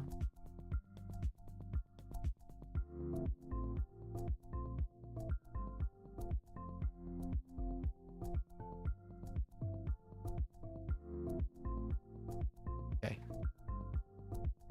Link's more like the chore boy, like fetch quests and stuff. So we're kind of doing that more so than it. So Link is in the bathroom of the house. Told, or mouth, right? Told by a government official to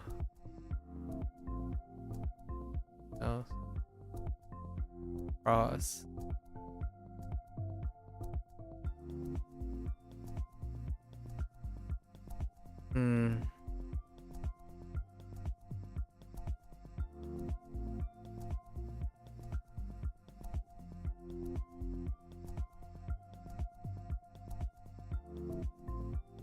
just stick to broom. I mean, broom is fine. It doesn't really have to be a walking broom. Why is it a walking broom and not simply a broom? Do I have a broom? I don't think so. So Link is the bathroom of the house. Told by a government official that if he sweeps and cleans up the bathroom, he can be he will have the government officials faith. Right. We're also using faith for cross. Maybe like confidence for his next quest. Sure. A contrast to doing menial task, in a sense, like a chore menial task or exchange, is to contrast with Legolas, which does feats of dexterity and benevolence or something like that. Actually, because I need to differentiate them. Can't really differentiate them based on being an elf, having a sword, and dexterity to use a bow. They both fill the same criteria. Dress like an elf, they're all largely the same. And then Link has Zelda, obviously. Oh, you know what? We could put in Zelda. A government official that works for the nobility, like Zelda. That'll work. All right. Government official. Do we just Guan Li, as opposed to like Jiang or Gong? Interesting. Oops. Li. You don't look like a Li though. Why? Oh no, wait. Yeah, you don't look like a Li. I was thinking of Shu. Yeah, you don't look like a Li. Li. Do you look like a Li? No, you don't really look like a Li either. You kind of look like a Lo, or a Lol. Flag Empress repeatedly.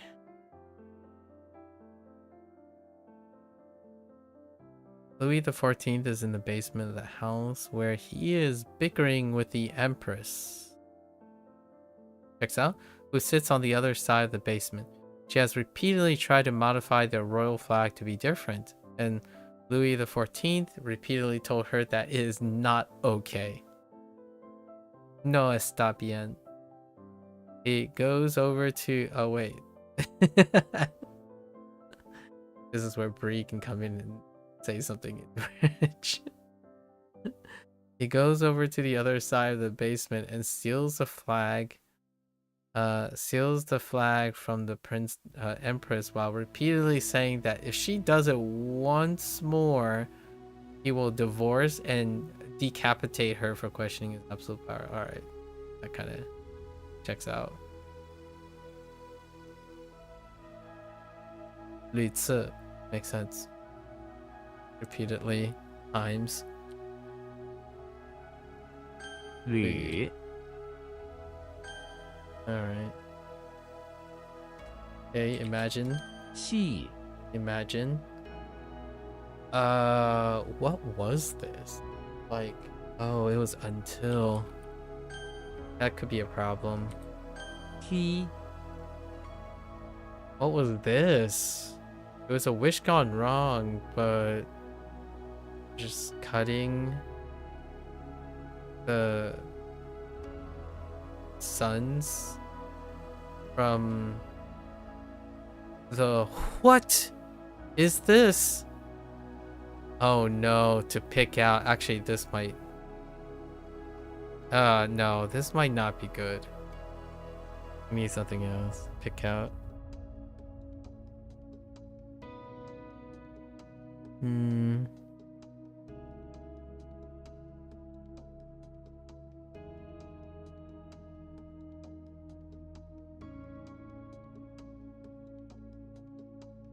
Let's pick guinea pig to pick out what?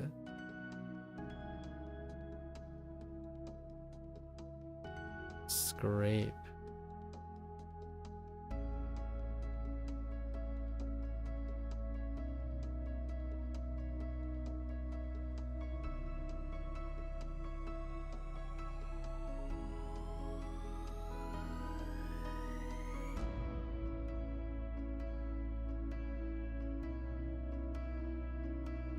Alright. How about we just go with Timmy is in front of the house. Hanging out with his guinea pig during the day. Sun's coming during the day. Has a saber in hand, and as his guinea pig, magical guinea pig, can respond. As his guinea pig, so to speak, guinea pig to pick out which fruit to slice so that the guinea pig can have it as for a snack.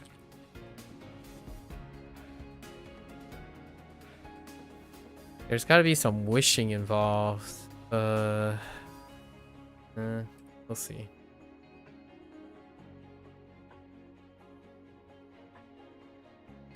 Huai. Not the greatest pace back and forth situation. That's not a lull. Lü.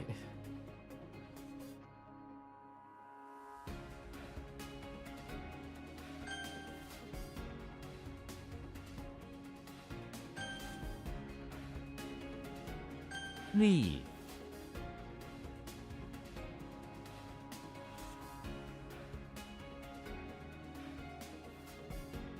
Wait, where did the... Oh, that's a cross instead of a ground. Okay. Okay, I got you. You could see as a ground instead. Just sweep the ground. Either or kind of... Either or works. Alright. Normal set of characters today, right? Ugh. Tired. Getting tired. No whammies, no whammies. Go. Ji.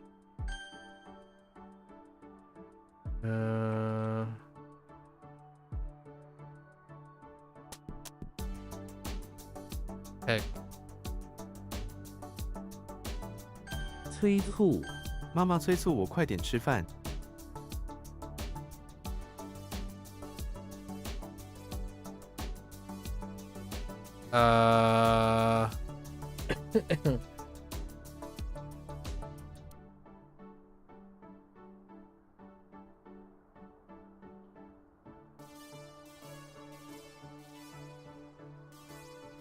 结。 That one's questionable. 毛皮。毛皮衬里夹克。存。品。Product or goods.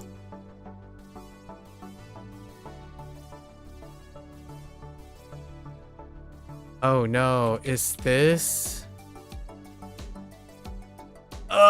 No, it's not. It's you. Yes, I think.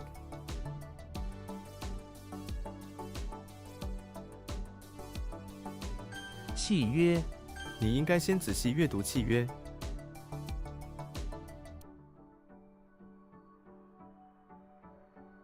No what? Wrong tone. Wrong tone. 见，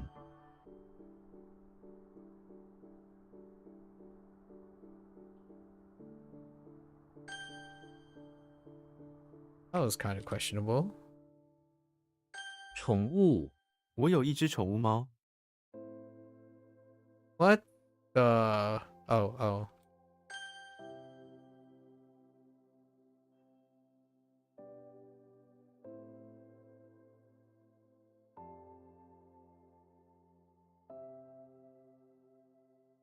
欣慰，欣慰，双亲无比欣慰。相亲无比，欣慰。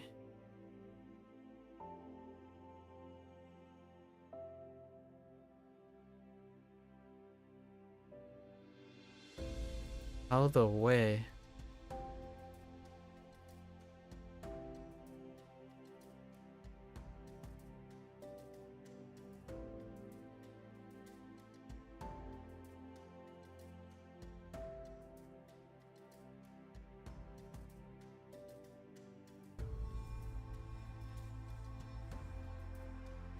What?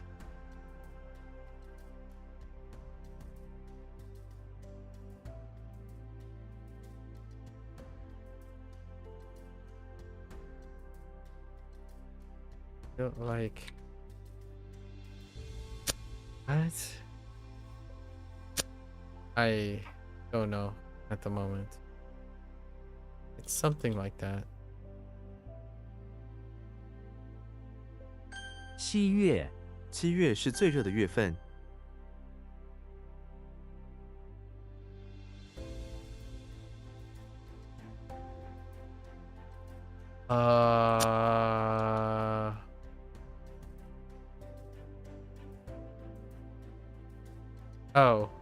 Oh, savage.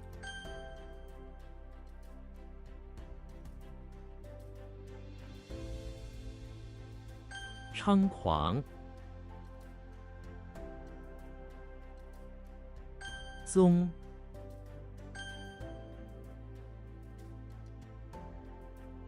Oh, the one, you take an axe, you shred it up. Joy. But way.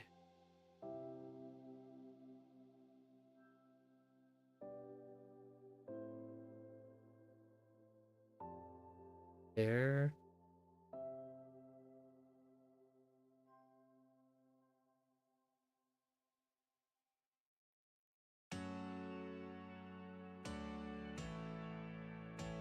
Or is it like... Oh. Huh. I think this is a skip. Yeah, it's gratified. Oh, they didn't take gratify. Okay. That's fine.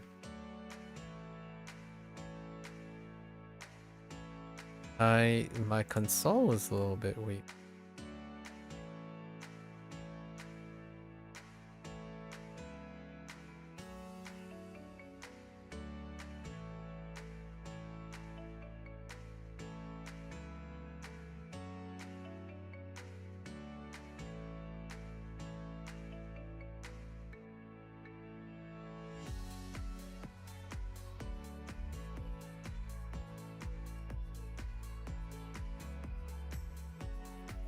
Not the greatest, I would say. I barely used the caliper, but I didn't change my thought that it was gratified.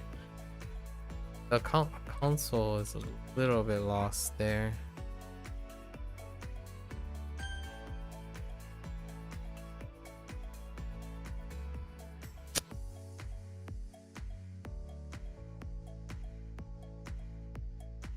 What?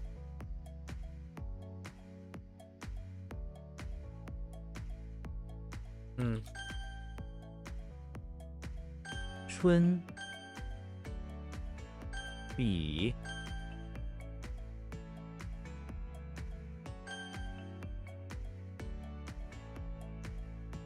oops, I typed the wrong thing there.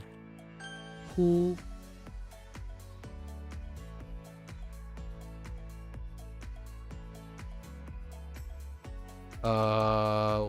Ooh.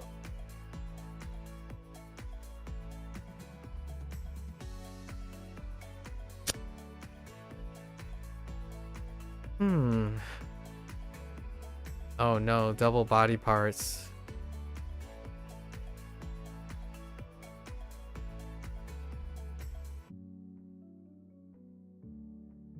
眼 Right. Uh-huh. Still not great. You have a long online test all morning and you woke up early in preparation, and the thing you notice right now is to anticipate a nice meal time. You're usually not energetic when it comes to eating, so this is interesting. Oh, that's kind of lovely. How have you been? Long test. Good luck, good luck. 下田 他每天一大早就下田工作。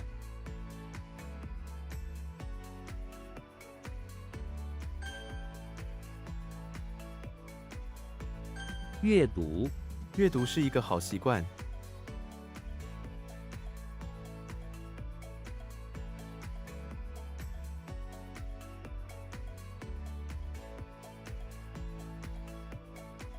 沙丘沙丘是沙漠中常见的景象。乙 What is your exam on?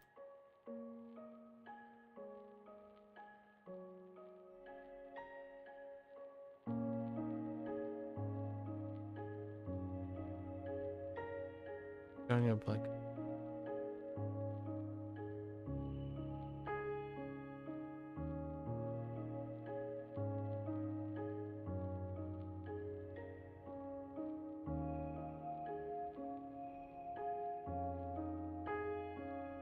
King.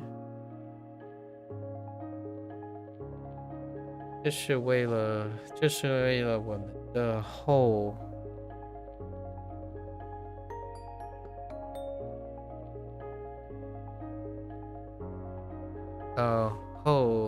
圈后坤后坤这是为了我们的后坤。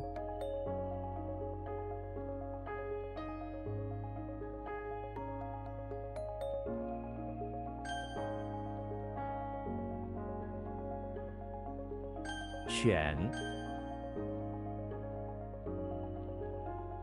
放风什么？放风筝。放风筝他喜欢跟朋友一起放风筝。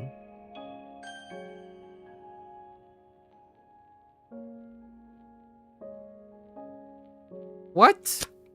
Oh. Wait.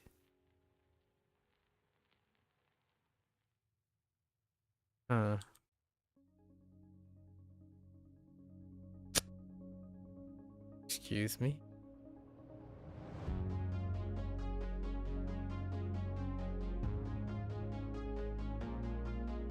Oh. 那追求。追求。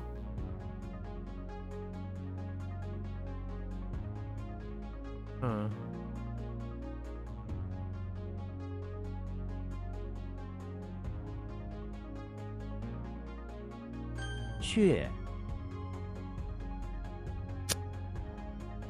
withdraw, retreat, and withdraw. You kind of turned off your presence in public discourse serves because you were getting a little tired of seeing cynicism when you're typically hopeful. Your presence in public discords. You can always leave those discords. You've been busy. You have been busy with end of year stuff anyways. May your time be nice for the remainder of 2025. Yeah, good luck. You as well. You as well.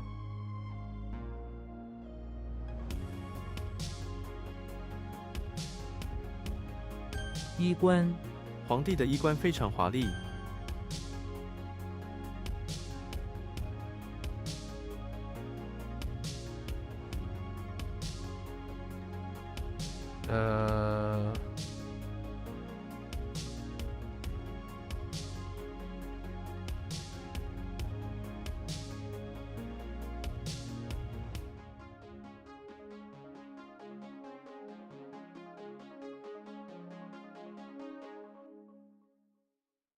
YOLO? Okay. That doesn't work. Gotta think harder than that. 山丘，我们爬上了那座山丘。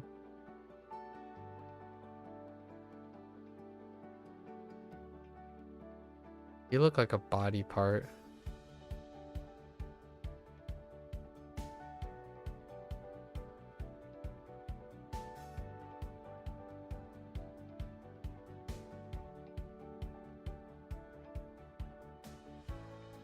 Sure. Enclosure move.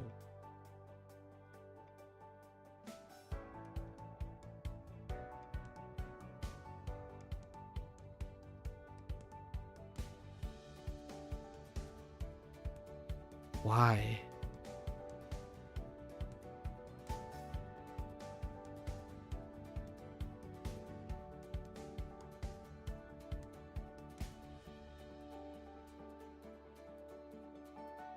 It's not that.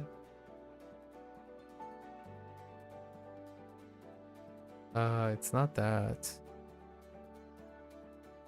Oh no, is it?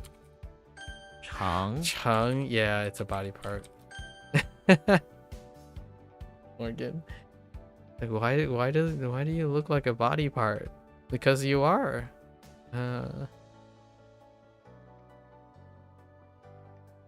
发， Oops. It is chop, but what is another way? Fell. 追求，他追求的目标。 Pursuit.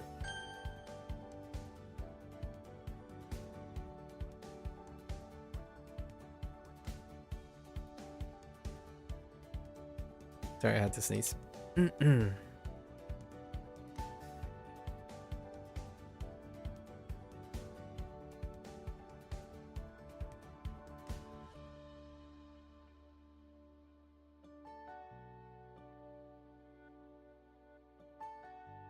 This one's kind of Shuang. lost a little bit there. Kind of look like Wei, but what would that be? Oh, Wei. 微，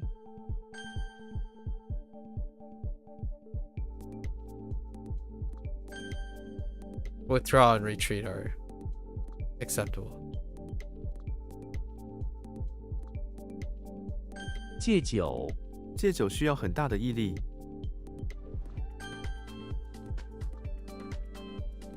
无语，很多上海人说无语。 What? Oh, 终于, not 终于. Or finally. It's fine. Finally's. Sure. 产卵，青蛙会在水中产卵。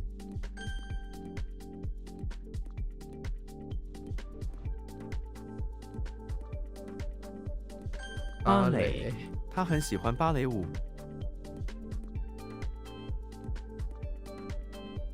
昆虫，他害怕所有的昆虫。 风筝，风筝挂在屋顶上了。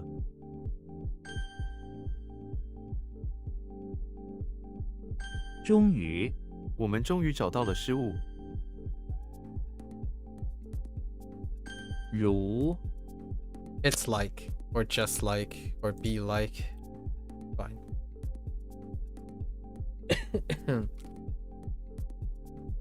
舅舅， Okay. 舅舅给我讲了一个故事。 丹麦，丹麦以美味的点心出名。 What did I do here?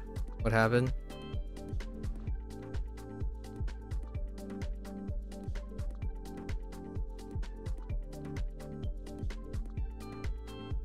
am I suddenly drawing a blank? What this is?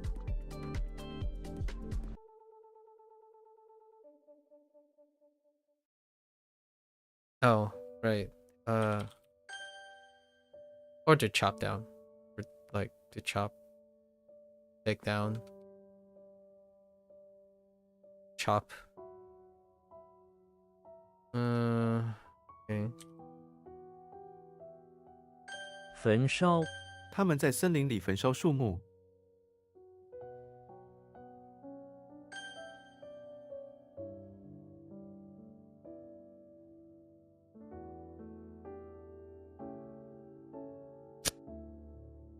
Huh. Oh, the wrong tone. I wrote the wrong tone there. 意，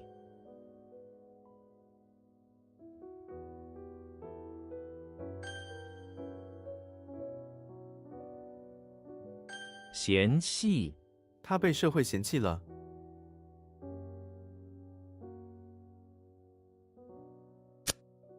Dislike. Dislike quit. Oh, that's kind of like dislike and avoid, I guess. That's fine.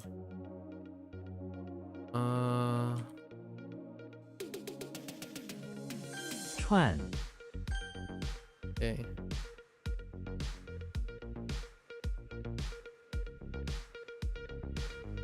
风潮，蜜蜂见了新的蜂巢。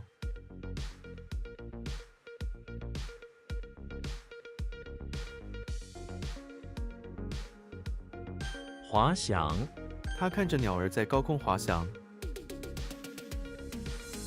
饼，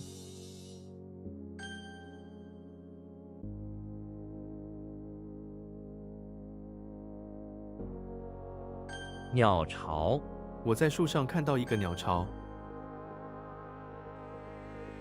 What did I say this was? Oh. Dislike and avoid.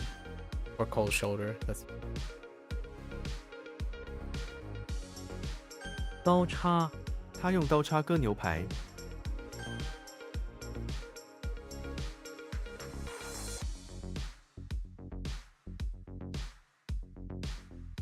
What? It's fine. What the dirt and wait.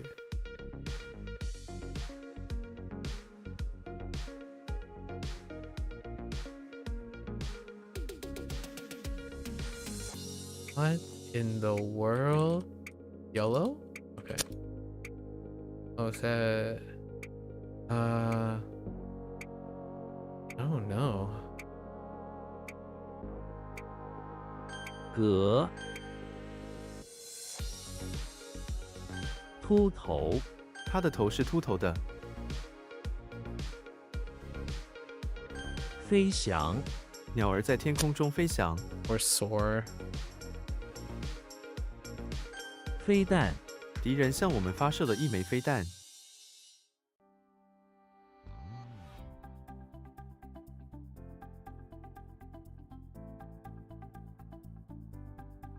不相符，会生符，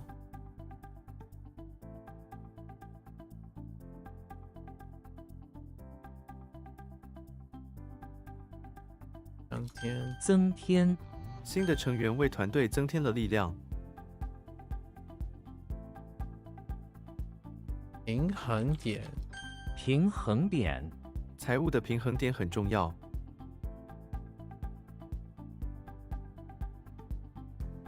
like flatness, horizontalness, like levelness. Yeah. Balancing point. There's balance is fine. Okay, and then point. Yeah. Okay.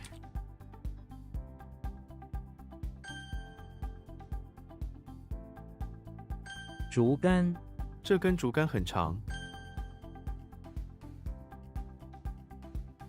Oh no.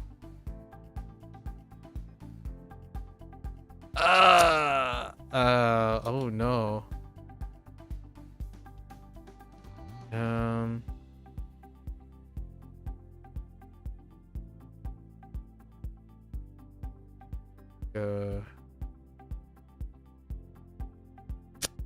Like an officer, army. Oh no. Oh no. Do I care about? No. We're getting this one. Jump the gun on that one.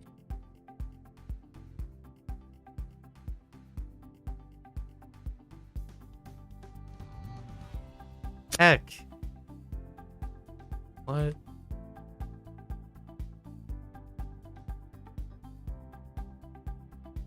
屋瓦、我们需要修理屋瓦。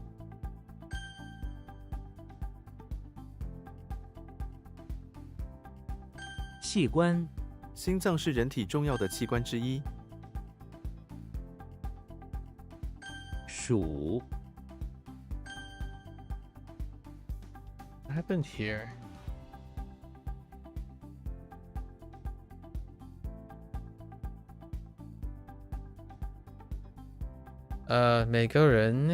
Let's see， 每个人都应该关心 society 社会。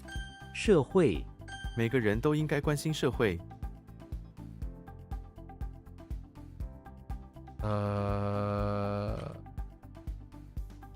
吹什么？吹捧。吹捧、他不喜欢别人吹捧他的才能。吹捧。围困。围困、敌军围困了这座城市。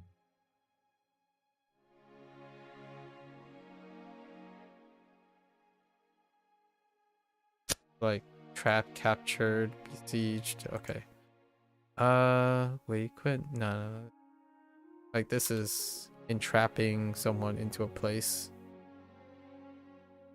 Surrounding them into a place. Laying siege. 小朋友、他教小朋友。Child and friend. Whoops. Yeah, child.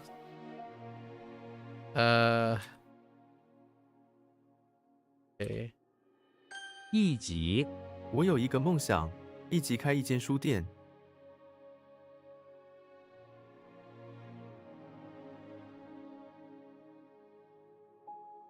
And even?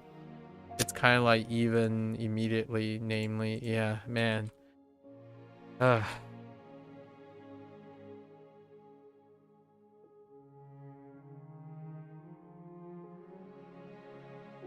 会相符。护身符。What a travesty. 兵级、他被分到丁级队伍。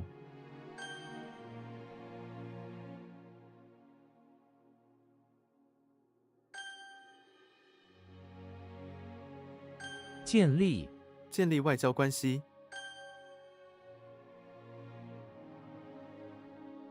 同、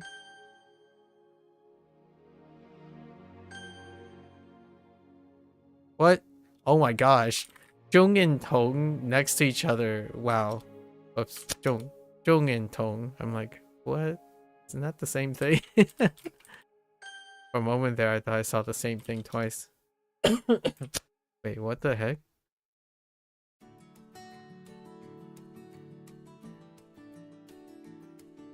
Huh. 护身符、这是一个古老的护身符。健身房。健身房。我8点在健身房门口跟你见面。Okay. What is that supposed to be? That's supposed to be a laurel wreath or something like that.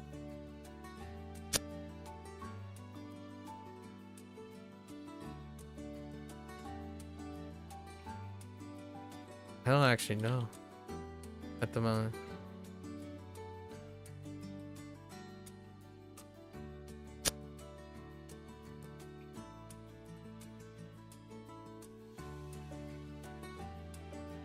多日度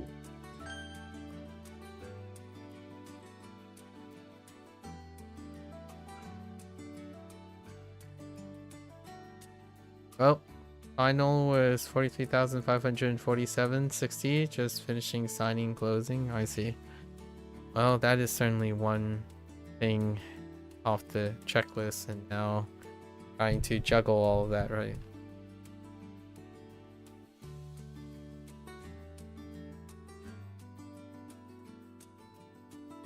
Oh, 戴上戴上他戴上了耳环，雨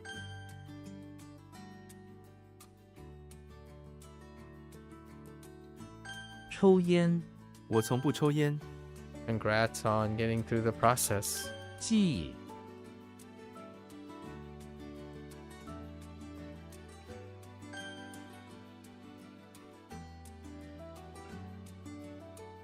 取消我们需要取消这个订单。绿续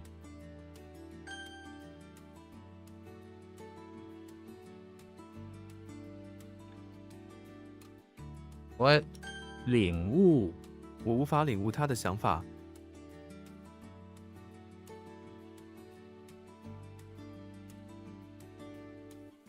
Or like understand.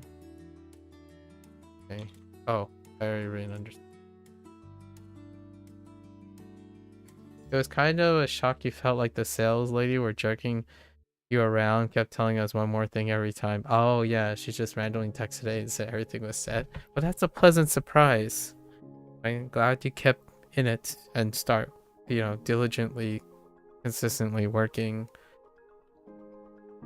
I know it's more like a consolation, but it's nice to see that something is getting done. You got to take those where you can have them, right?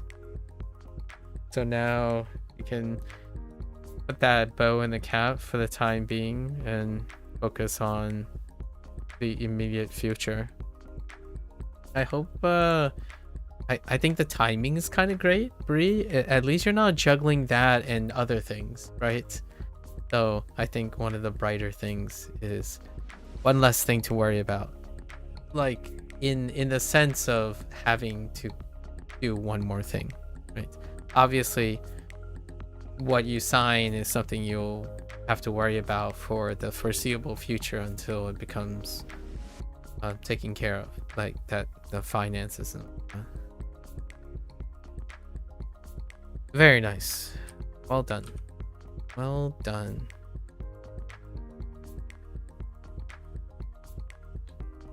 玄序什么？玄序较劲 Heck.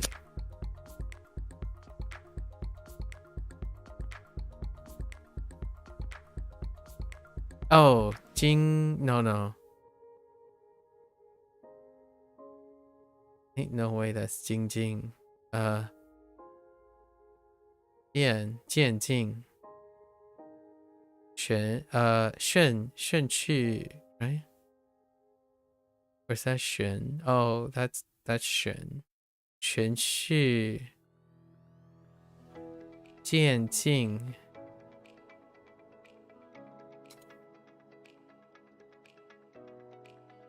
I think that's what it is. 脊梁每个人都应该做有脊梁的人。 I'm gonna be honest with you. Feeling like you've done a lot of things, like one more thing, I feel like saying that it's a random text, I almost feel like you should be like, yeah, it's about time I got the text. You know what I mean? Like, definitely do not discount how much work you were doing for at least in my opinion. Like, I understand what you're trying to say. Like, you weren't expecting it to, you just like, it's probably gonna be one more thing. But man, sometimes like after you did so many things, it's about time you got the text. I'm glad to hear that it was today. and that everything's set. It's nice.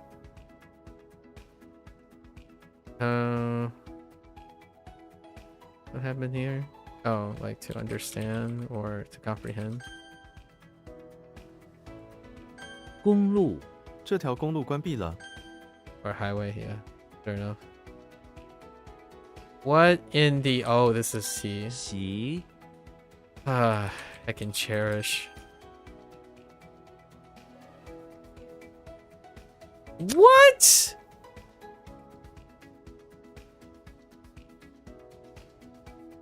What is going on?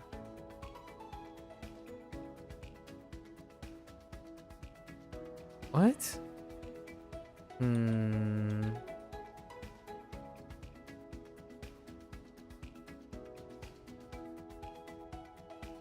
Oops.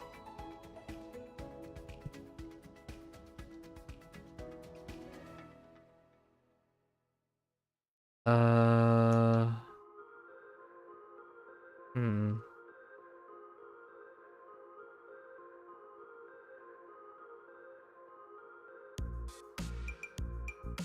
赚钱他很努力赚钱。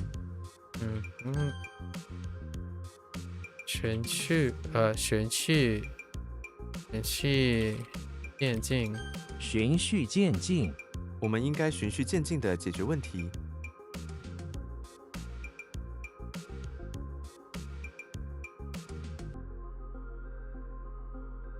Like, okay. What is going on here?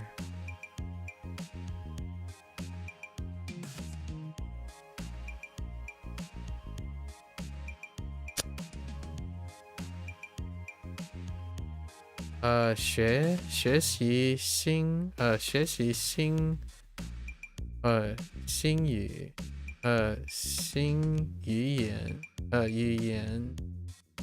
，no 言语，not 语言，新言语很辛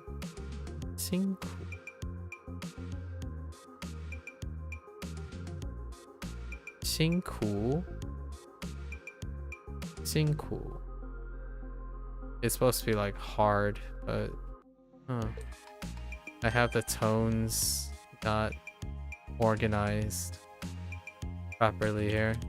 搂 Oh, this one is hug.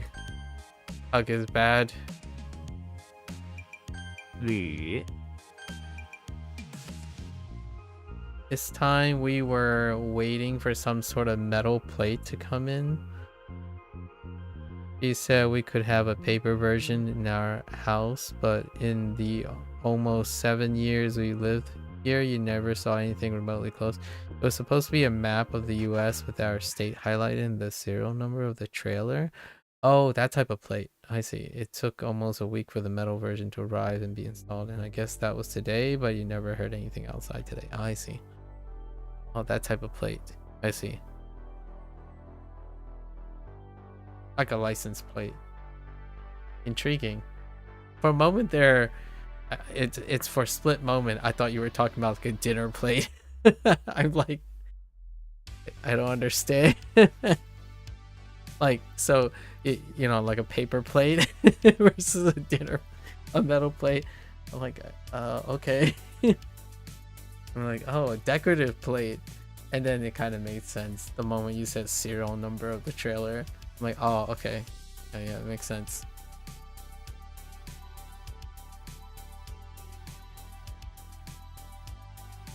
What is going on? Oh, I keep adding a G. Oh, okay. Okay, it's fine. That's fine.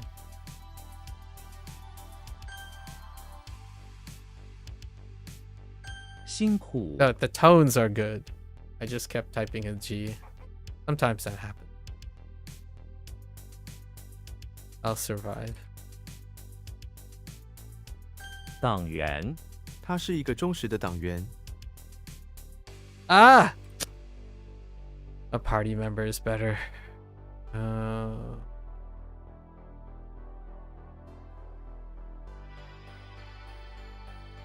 招生学校有招生名额。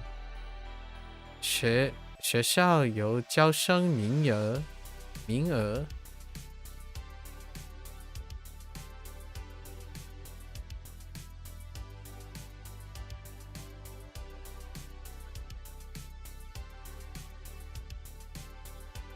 学校 school has like a reputation like thing, like attractive enrollment. Okay, yeah, that's fine. Attraction is what I was thinking, but admission is good. Yeah, admission is good. Better.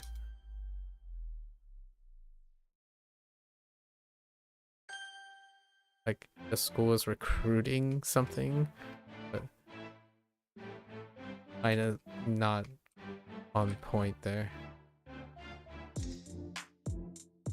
Oh no, that's Shung. Okay, what the heck is this? What are you supposed to be?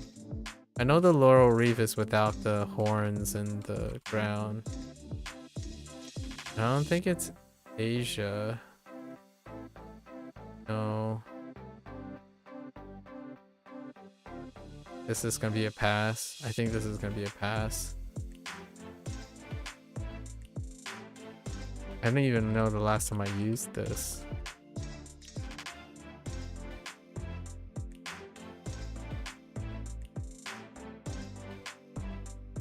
What does it look like?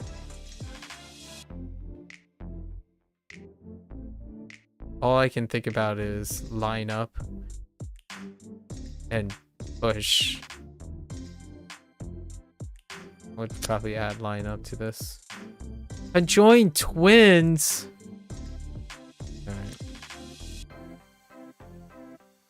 Alright.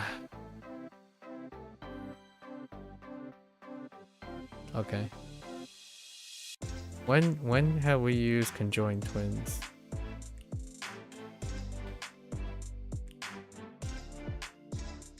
Yeah, bump makes sense.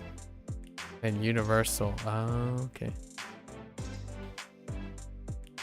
That's a pass. Components are usually a pass.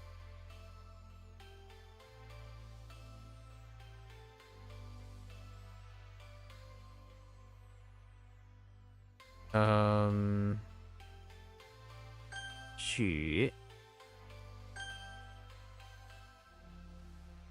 Oh boy.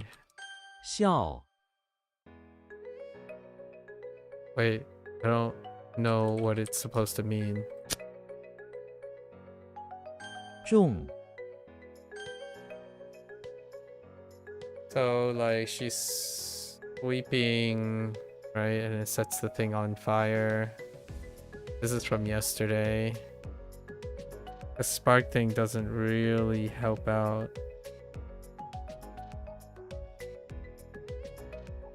This is probably a pass for rote memory. Yeah, resemble.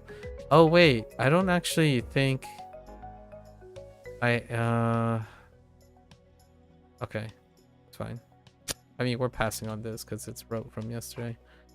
Give it another try. So it's what she's doing with her sword that doesn't resemble it. That's kind of a negative. Or maybe I could phrase it in a way that this is what she thinks resembles cleaning. Something like that. 分泌泪腺会分泌眼泪。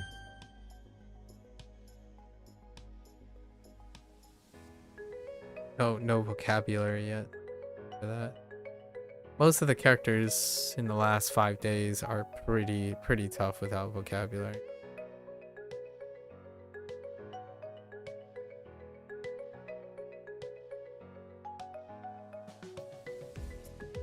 "血栓 医生建议他检查血栓。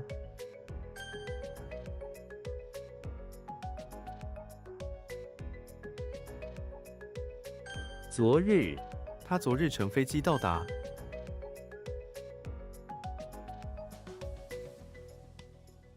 滔不绝 滔滔不绝他对足球滔滔不绝地说了1小时。 Almost 400 followers? That's great. I don't really know what the median for Instagram really is. But congratulations. Milestone at a time. Go on and on.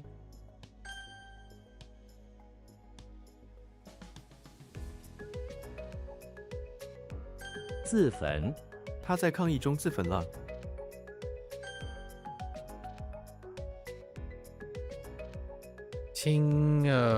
what?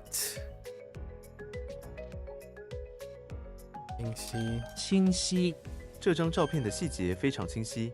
Definitely hard when you don't follow back. I don't use my Instagram account. Like I want to keep my Instagram account dormant, if that's what you mean. I keep most of my my public things dormant. I mean, like, you don't follow people back. Oh, I see. Yeah, I don't either. But it's not because they don't, like, I don't expect people to follow for the sake of following. It's kind of a personal thing for me. 牺牲，他愿意为朋友牺牲一切。 Yeah, I'm not pro numbers. So as long as you're not expecting it, then that would be probably equal treatment. But yeah, I can understand what you mean by definitely hard if you don't follow back. If you don't mutual people.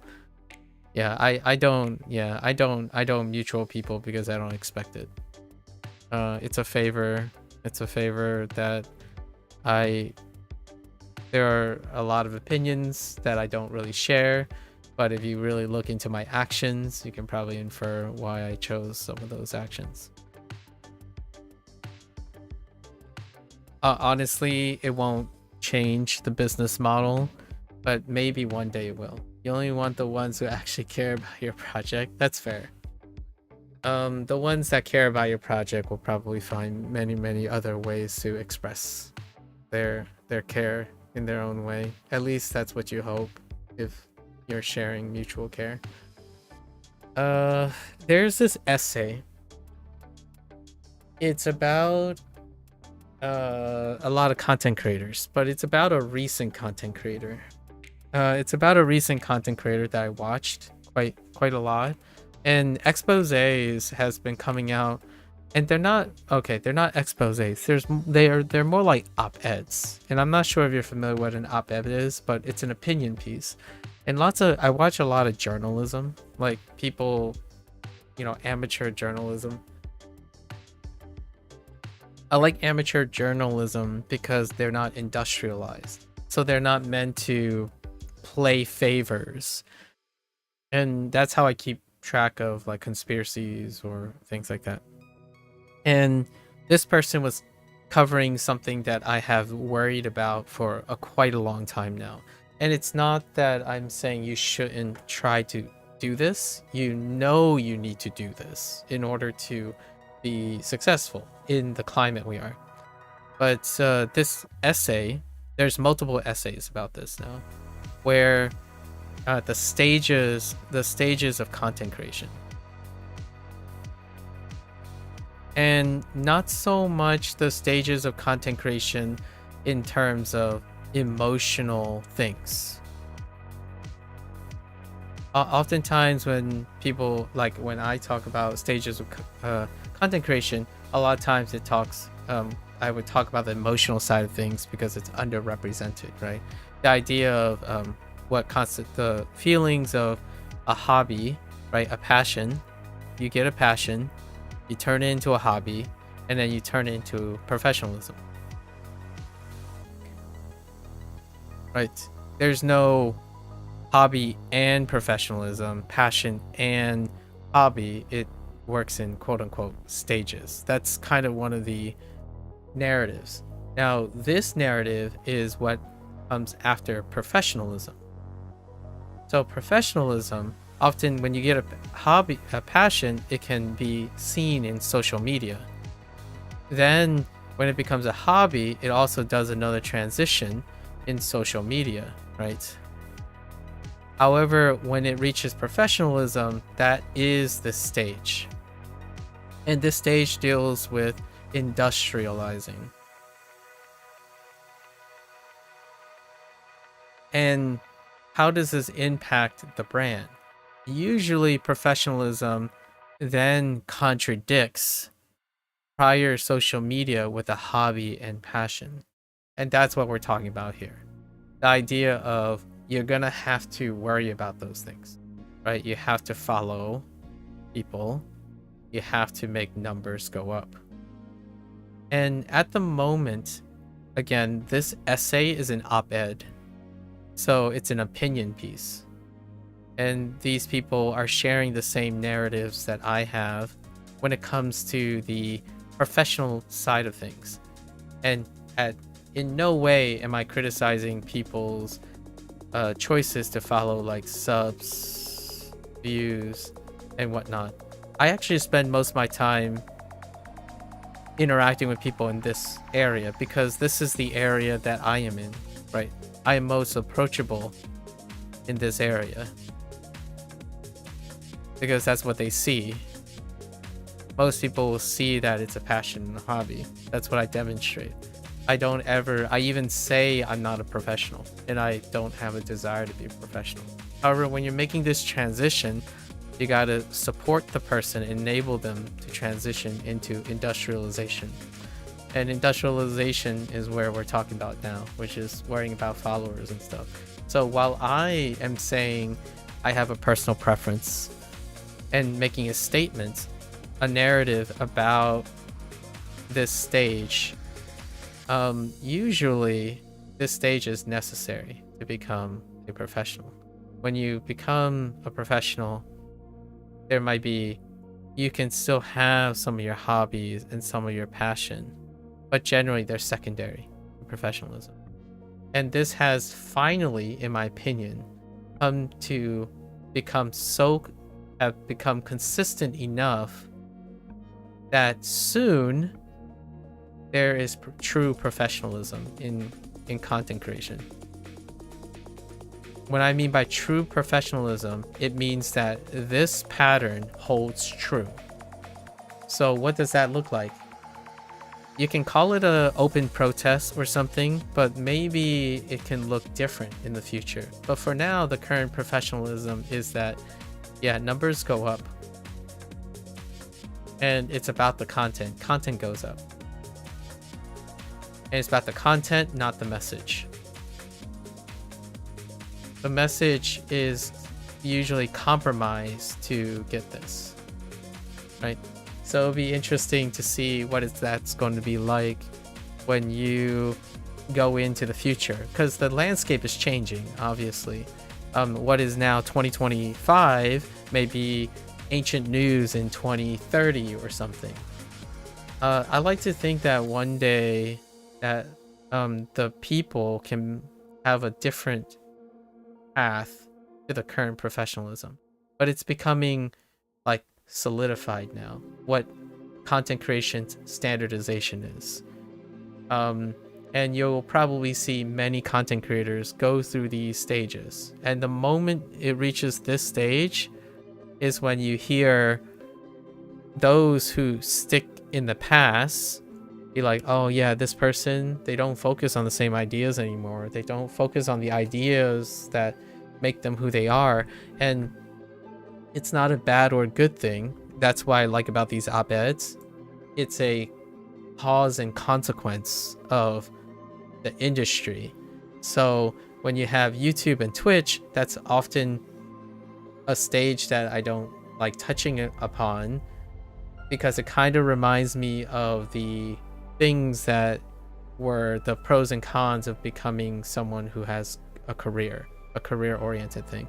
So the moment you do that, hopefully you are able to find your balance between passion, hobby, and professionalism.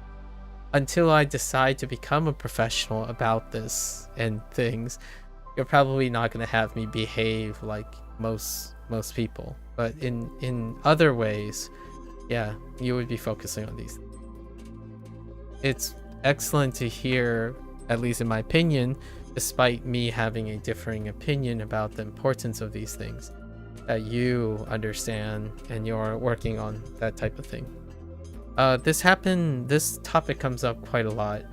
A lot of times there are individuals who believe they are immediately professionals without going through the stages of ascertaining what their passion is, reinforcing the passion, creating a consistent hobby, and that consistent hobby then leads to their transition to professionalism. They usually skip over and pretend, like not necessarily pretend, but overreach their understanding of what it takes to be a professional. And one of the hot takes about being a professional is that you cater towards the numbers, and if any emotional baggage keeps you from wanting to keep your passion and your hobby alive without compromising on it, that is kind of the dream scenario. If you're not compromising some of your passion and your hobby in order to be professional and like cater to more people and understanding what they want, then it stays a hobby, right? It's a dream job is what you're looking for, which there's a reason why they're called dream jobs. You're so good that you can dictate the standards. You're the exception, not the rule. So in this case, good luck with calling those people back. Danny, I gotta find a way to automate this process of making your numbers go up. Obviously, if you don't like that part, there's always an alternative or ways to go around it. Yeah, I haven't looked at numbers in so long. Sometimes people told, sometimes Twitch reminds me of my anniversary. Like recently, the affiliate anniversary, the seventh year affiliate anniversary was announced to me like 3 weeks ago. And also Twitch reminded me that I could use the little like subscriber discount boost before I lose it for the year. I didn't remember the last 2 years, let alone this year, like because I don't have any professional marketing. Like there's no motivation to do that. Perhaps one day. You know what would really get me to commercialize something? And yes, I'm not going to beat around the bush. I will play by the rules of the game. So if you ever want to see me professionalize and corporatize the content that I make, or share anyways, the content that I share, then yes, immediately you'll notice that all my videos will be separated into like 15 minutes and 13-minute segments, and they will be short, they will be to the point, and I would be creating volumes of post-edited content at a fraction of the time.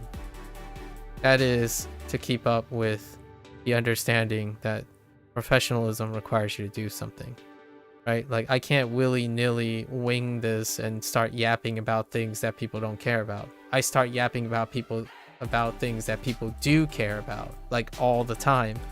You don't yap about things that are unpopular, or controversial, or things that people don't want to talk about and avoid. You talk about things that people want to hear and see, and there is a sacrifice to that, because you can still talk about things people want to hear and see while trying to create a part of your passion, your hobby into that. So it would be something like, hey guys, like starting tomorrow, I am going to do art studies of very, very popular people, and I'll show you how bad or how good I am while doing these viral artwork. That's a thing. That's what it, there's a word for it now, and it's called beastification.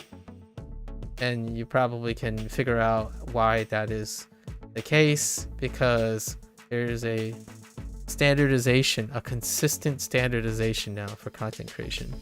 So one way that my content would change, I mean, I'm just going to reveal it's probably fairly obvious for the few or the couple that are still around. The moment I decide there's a reason for me to be a professional about this, it's about getting the numbers. But until then, we can lollygag all we want and do shenanigans and stuff, right? Otherwise, yeah, you gotta hit that mark.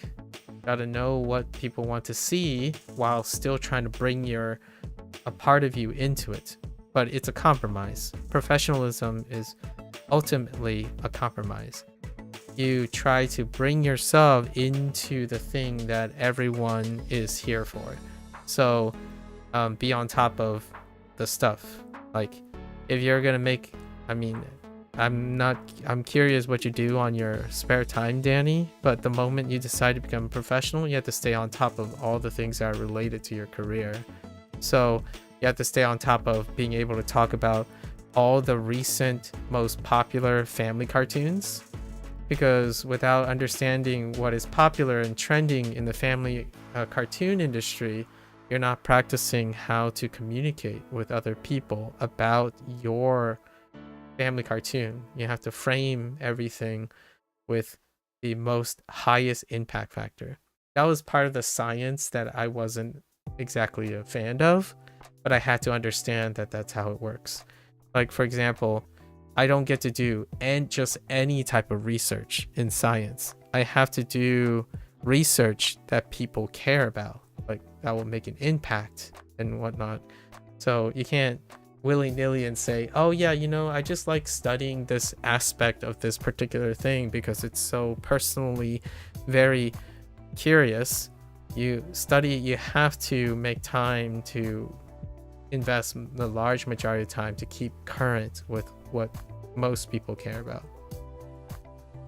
It's a compromise. You have to balance the two. So curious where you're going to enter in all of this. Yeah, doing a lot of research, or enjoying and doing a lot of research on other adult cartoons is definitely, I keep saying adult cartoons, family cartoons is probably one way to become, to have things to talk about, right? While you're working on your piece, you can compare and contrast with existing pieces. Hence we talked about like Bluey the other day. I'm not sure if it was with you or someone else, but generally speaking, these things need to be kept up to date. Like, for instance, what does language learning look like as a professional? I would probably immediately set aside maybe 4,000 to 5,000 USDs. And it would be committed to testing out all the new apps that are available today. So like Bree introduced AirLearn. I would immediately drop what I'm doing and I would start to release a 15-minute hot take on AirLearn. I would use AirLearn for like a week and I would release a review for 15 minutes on what I think about AirLearn. Then I move on to the next thing, which is whatever is hot off the press, and do that. While I'm doing that, I hope that I can set aside a bit of time for my own personal projects.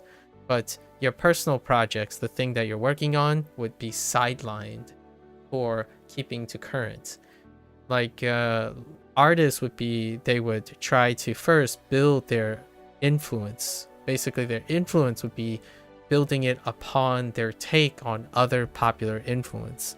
Like, for example, a great example of this recently was, if you're an artist, take a jab at making Shrek look like Shrek. That would immediately garner a lot of attention, right? Because it's a controversial take right now, and as an artist, you have the ability to compare and contrast your skill. You're still applying your passion, like what you can do as an artist, but you're applying it to a very current event. It gives you a lot of exposure, and that exposure helps you catapult to an attention where you have enough attention, then you can start sharing a bit of your passion projects and hobbies. But generally speaking, with that comes the balance of appearance and optics. Or, of course, you can get a PR manager or a publisher behind you, and then that publisher can present you with exposure. And that exposure will make you a professional, like, because you have to juggle all these things to stay on top of appearances. I can talk about whatever I want to talk about is largely because I am not a professional, or at least I don't see myself as one. But one day, if you ever see me, like every single day, it'd be like a news article or an op-ed on something that recently happened, like the last controversy, the last drama, that would be probably when you can pretty much assume that I'm making a corporate move, largely because you need those things. So in the future, my sly way of being current is probably drawing your characters. Like, here's an idea, Danny.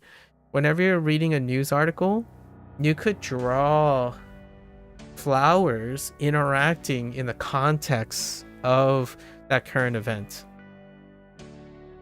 Not in the way that it doesn't have to be wholesome, because I feel like Flowers is a family cartoon that would be incredibly wholesome. You can make things wholesome using flowers in the context of something else.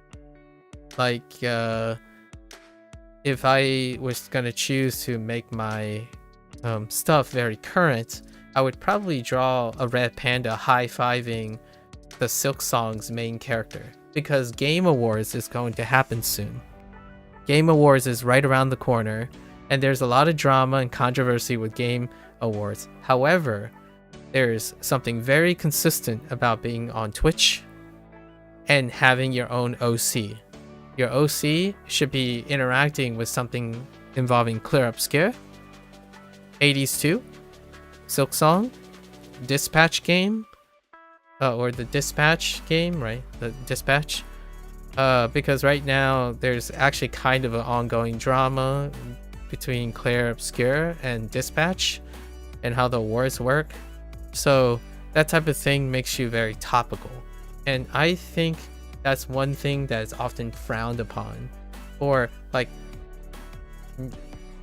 how I say, when you have a hobby or strictly a passion, you would turn your nose up against what I'm saying. And my thought is, it doesn't have to be one or the other. It can be both.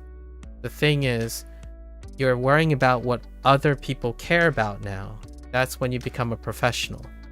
Until you are able to handle that, in my opinion, in my personal opinion, maybe from a professional capacity, until you're able to handle what other people care about, and you're creative enough and strong enough in your own identity that you don't lose yourself, like lose your hobby or passion, you've done it so long that you can go professional, then you would have, in my opinion, you would naturally have the capacity to care about what other people care about and what they want to see in your art or in your product, as well as maintaining your integrity.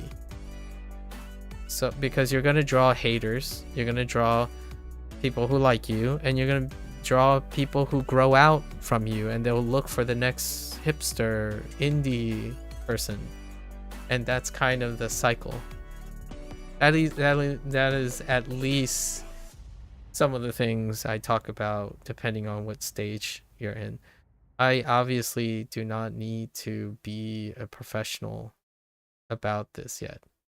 I do have to admit, though, if I have to become one, it is probably because of the very reason I think people are not prepared to become professionals.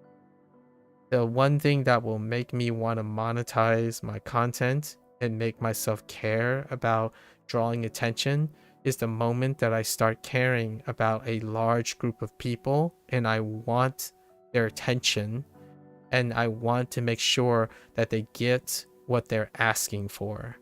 That is when you ultimately come to realize that is what it takes to be a professional.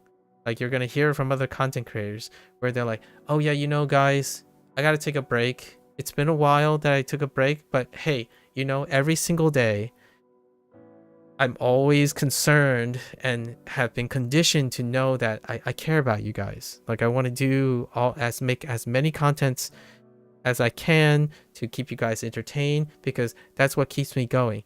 That is what is eventually becoming the narrative that I was referring to. It's not bad intentions. It's usually kind, good intentions. What YouTube and Twitch, in my opinion, are demanding of the content creators, create this dynamic. It might be different in the future. I don't know. But at the moment, that's what I was talking about the following back and looking at followers and stuff. I haven't really engaged in that, but I am aware that is what you're supposed to do. Like, mutualing people is a very big practice in a lot of that. Like, hey, I follow you, you should follow me back situation. Pretty interesting. And you're on your road to doing the multiple accounts thing, like separating the accounts.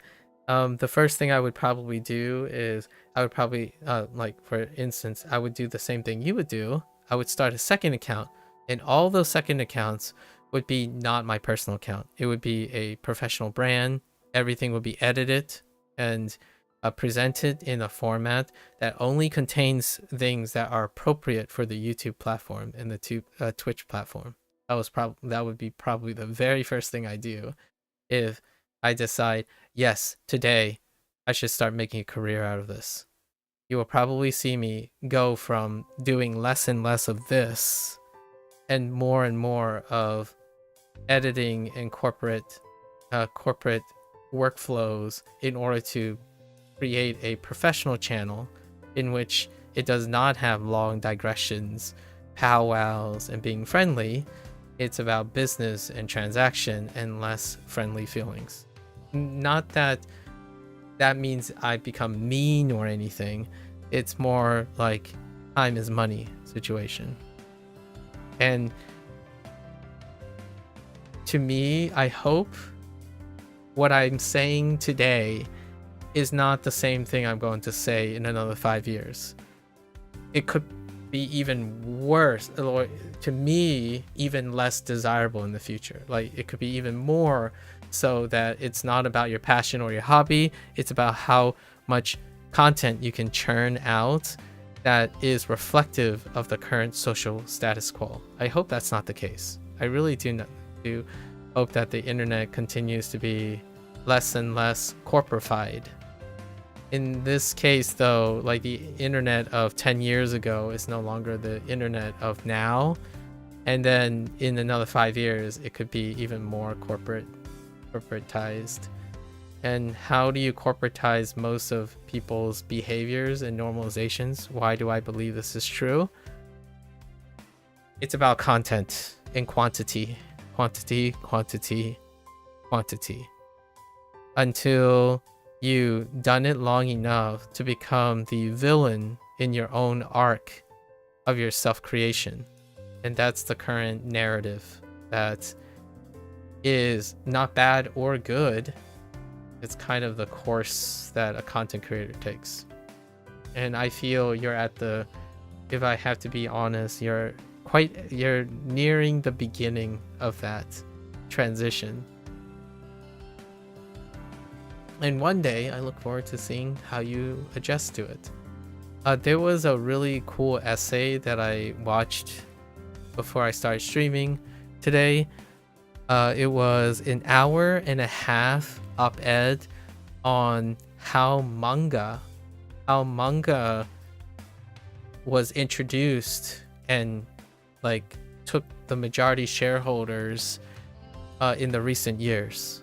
And it started back in 1970. And watching that reminded me of everything that I see that's happening in the content creation, whatever you call it, the process of becoming a professional content creator, beginnings and laying out the standards of a new industry, because during the manga situation, 1970s is when it started. How do you standardize Western manga publication and distribution outside of Japan? And listening to the interviews and all the stories, that to me is legitimately happening for content creation, and they're at a specific stage, and I'm curious how it's going to move forward. Manga right now is at a very, very interesting standpoint with like Viz Media and Viz Media, Tokyo Pop, like the resurrection of Tokyo Pop and whatnot. I don't know how artwork is going to move forward in this space, but right now I can tell you, as far as social media presence go, artwork has to be, in my opinion, tangentially relevant to something that is trending, but it's your spin on that socially trending thing. So if the social trend artwork is maybe like a study of spilling ink on your canvas and then drawing something from flowers, that would probably be a corporate or industry move. You challenge yourself each and every day. I actually like this, by the way. This is how I would approach corporate appearance. You keep challenging yourself every single day to turn anything that's trendy, right, that is someone else's trend or whatever, and then you imbue it with your image. So if people like to spill canisters of paint onto a canvas, you do that, but you make it about flowers, right? You make it about your OC. You make it about your identifiable mark. If someone really loves painting with fire or trying to do some practical thing, you do a study on it, but make it about the thing that defines your brand. That's what is, in my opinion, generically now referring to as beastification. You're doing what you do, but you're doing it in relation to whatever is trending hard, which is typically whatever Mr. Beast comes up with. Yeah. And that's the inevitable beastification for now. It's a tactful word. Oh, they're up. Yeah, I'm doing pretty well. How are you? How are you? It's kind of late there. Are you a night person?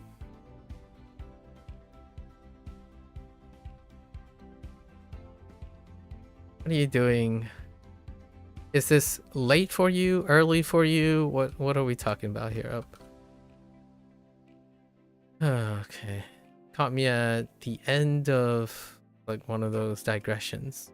And we're talking about professionalism in the content creation. I know you're the French guy. That's why I said it's kind of late there. Yes, thanks for clarifying. I understand you are the French guy.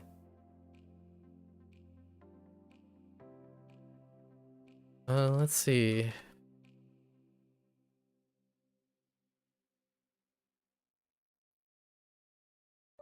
Beans.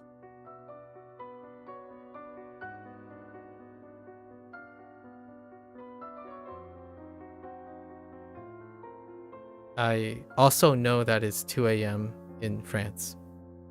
Yes. And is that late or early for you? Oh, maybe that's the miscommunication. 2 a.m. is neither late or early. It's relative to the person's schedule. So that might have been a loss in translation. So I know you're in France. I know you're the French guy, and I know it's 2 a.m. But what I was asking is that late or early for you? And are you tired? Like, how are you doing? Right. As the point of reference is, I don't know if you like work night shifts or something, then it would be kind of early for you as opposed to late. Time is relative to the person. Early because you need to study law, so you wake up early. Ah, okay. Yeah, I didn't ask you about that. What kind of law do you study? I did take a look at the current state of the stuff that we talked about 2 days ago, and it was 2 days ago, and yeah, most of the conversation that we had was very trendy. To the current state of affairs of the interpretation of the political climate regarding multiculturalism between like what you described in France and what I described from other countries, right? So yeah, very topical. It's still quite topical, actually. I was looking at it and some of those dialogues still were dated like 2024 and 2025. In France, you study civil law, French Constitution, and penal. Okay. How long have you been in law school? How does law school work in France? Like, give me somewhat of a timetable. Like, are you someone who is gonna enter a professional position at some point? Like, I wanna know how discreet my questions can or cannot be, so to speak. Kind of gauge it. Alright, why can't I think of the bean thing? Why are you beaning? Stand.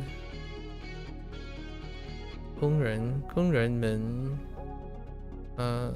正在 something 立新的住址。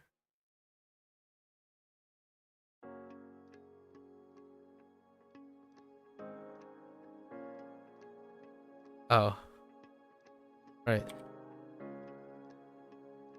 树立工人们正在树立新的柱子。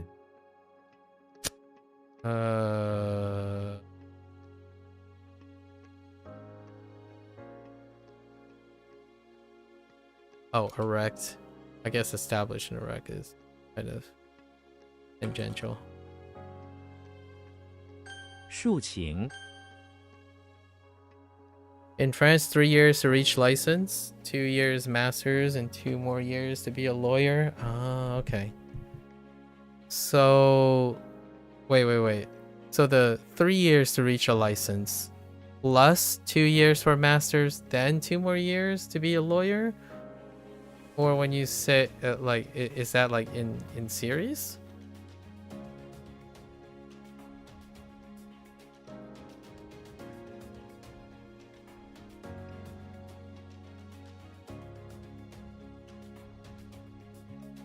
Okay.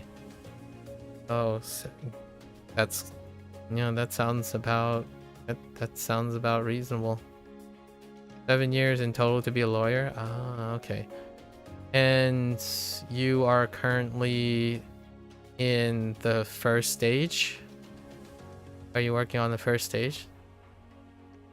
How long have you been studying law?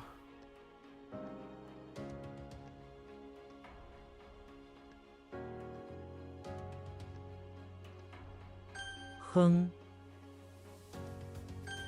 Third year? Ooh, so you're about to get your license. Very neat.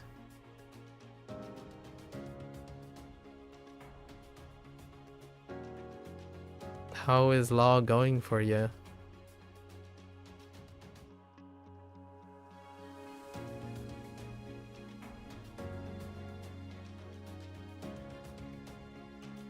Hoang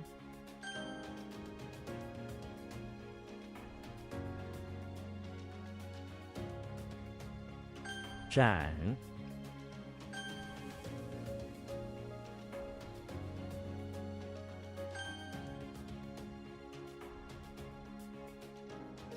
装，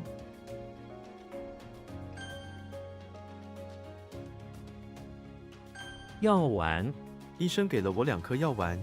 But your university is quite demanding, I imagine. I can imagine that. So this year is the most difficult year in your in your scholastics? Yeah.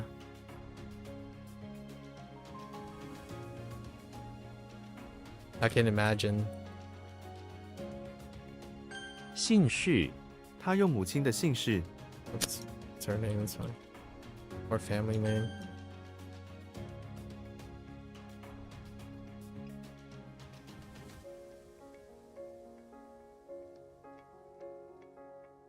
May I ask, what is it about law that attracts you to committing to the career of law? Is there any particular, maybe if you have the grade, you may go to Oxford 1 semester? Oxford is very prestigious. I wish you the best. You like private law? What is there any particular give me like off the top of your head in no particular order. Is there any particular thing that you resonate with that you would like to share about private law? I don't know what that's like. I really can't particularly resonate with what is it about private law. So it'd be kind of interesting to hear it from someone else. You know, by coincidence, I know of this particular person that I've crossed paths in my life. He is this, I guess he is Scandinavian descent, 2nd generation Jewish, possibly, and he did by coincidence learn Chinese at the time when I met this person, and they were in law as well. They were studying in law. That was at the same time that I was working for the government for cancer research. Like business law with a company.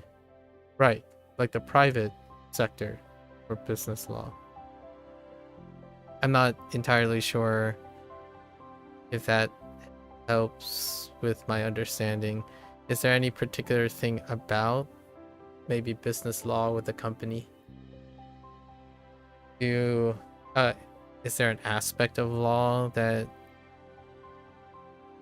maybe like the details of law, the exactness, the intellectual pursuit of something? I genuinely do not know or understand the appeal.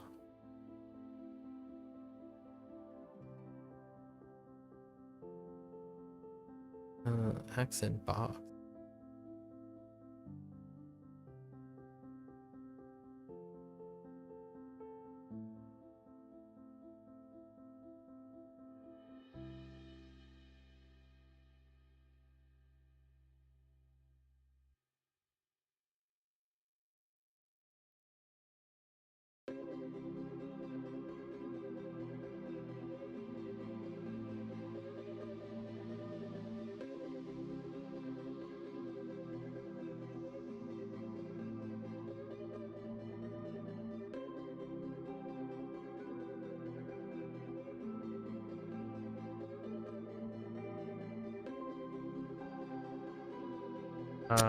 We're gonna have to come back to that.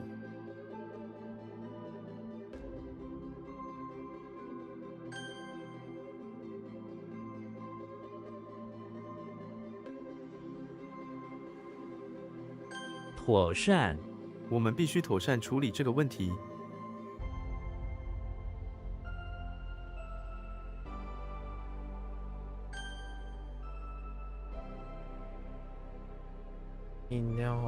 泌尿科，泌尿科，他去了泌尿科诊所做检查。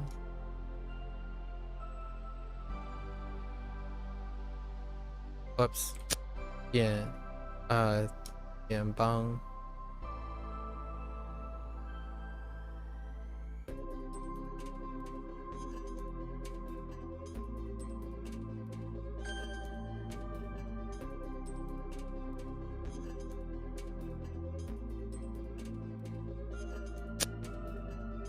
Oh, wait, Lianbang.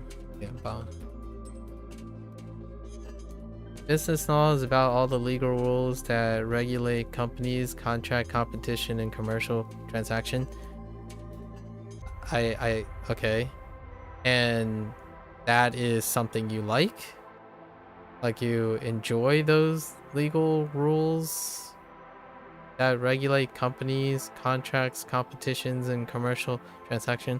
I'm more asking from like a emotional pursuit way, not so much the specifics about clarifying what is it that you actually do, but more your motivations of doing the thing.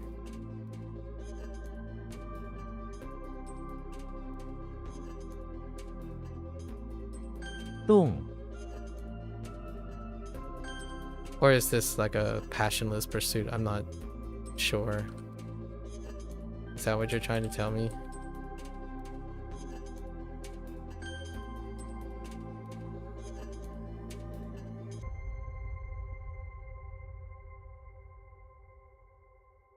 Oh no.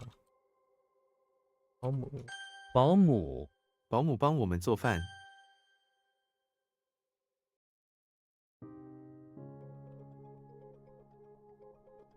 蠢。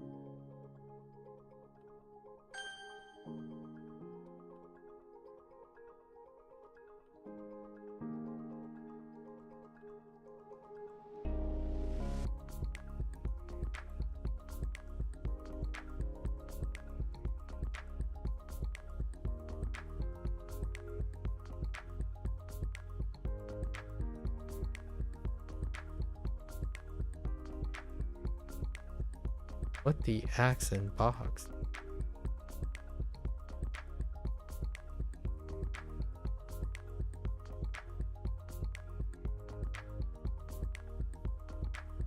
Probably going to be a pass. What you like in business law, unlike civil or criminal, is the constant interaction with the economic world. Oh.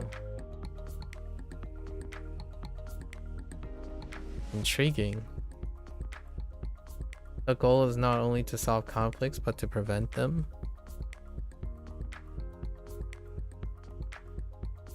Ah, I see. Yeah.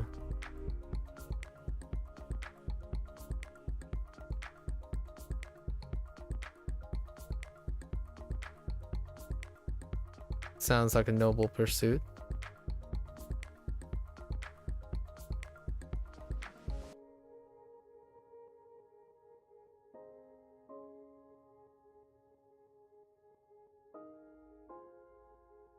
A relationship, accent box, or a hoe in the.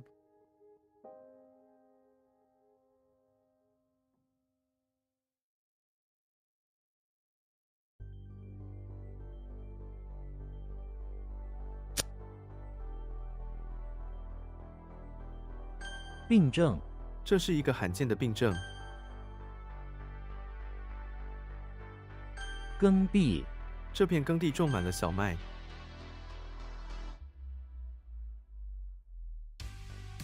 定心丸。这句话就像一颗定心丸。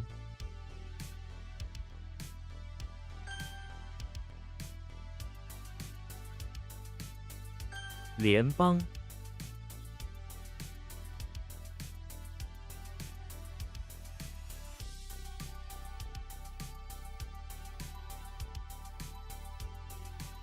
Oh no, I lost it.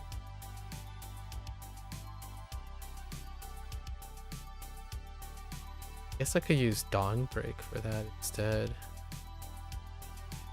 Kinda weak. Oh.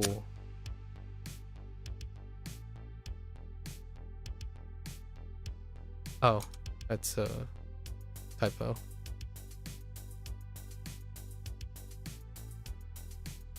Hmm.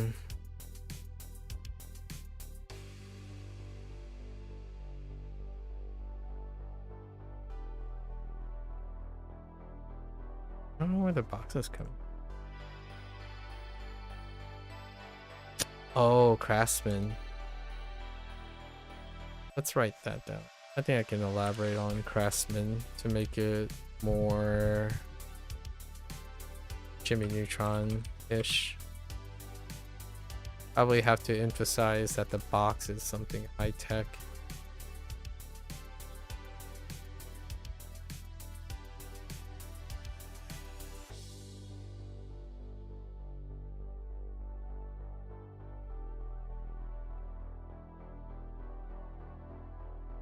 Hmm. 雇员、雇员需要参加培训课程。肉、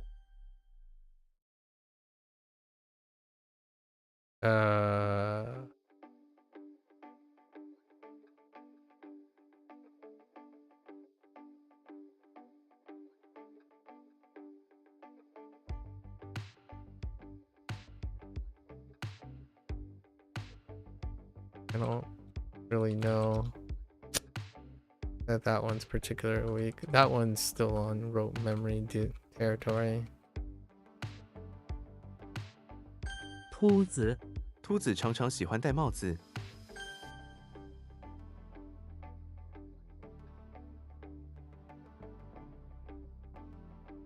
枉然、他努力了很久，但结果却枉然。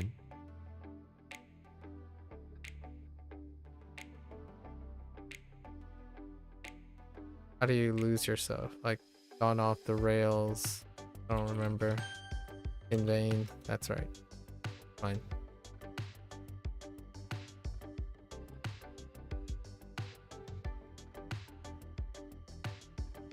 Coconut? 也、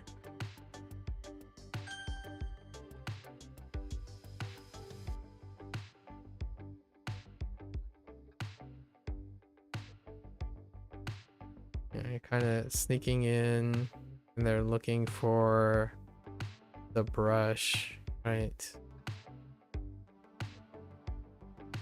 In the ground. Another tile.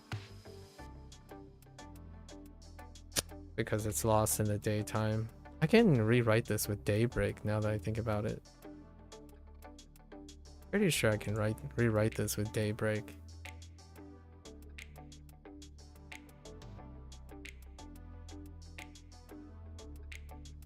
It's daybreak.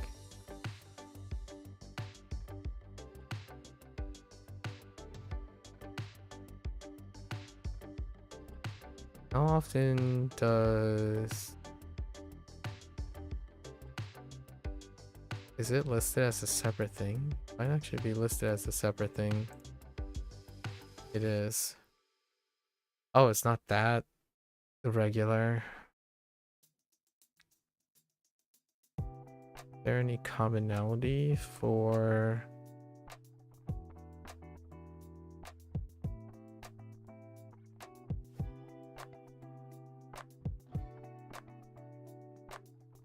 Oh, it's different. It's actually the fat one? Wait, hold up.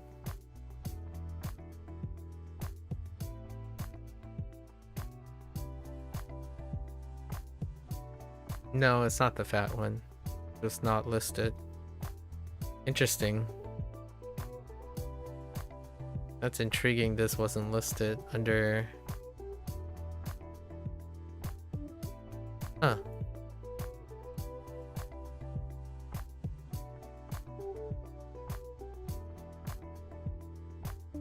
Yeah, it's not listed on here.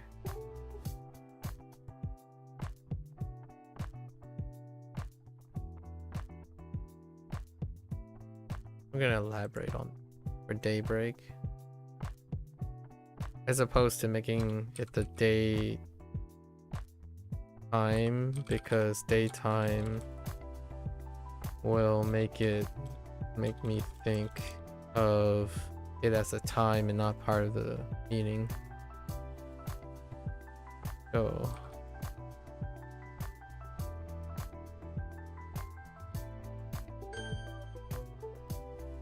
Okay. 轻舟，这条轻舟非常小巧。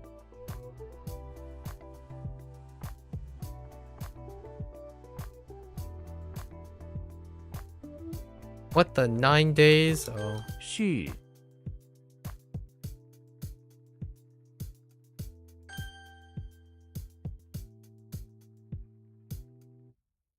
No.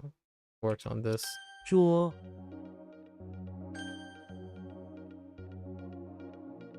沉甸甸。沉甸甸，他手里提着一个沉甸甸的袋子。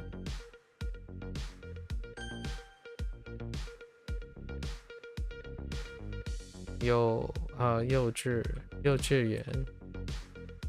幼稚園，幼稚园的孩子们很活泼。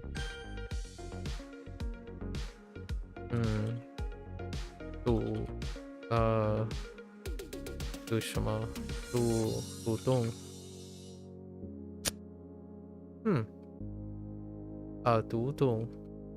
读动。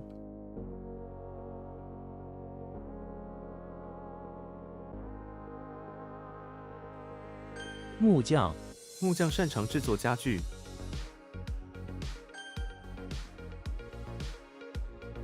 独栋，独栋房屋通常比公寓更贵。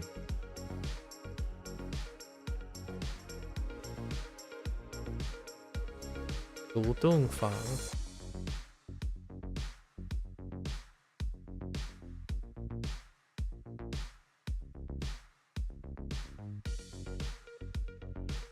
What, the alone building? Or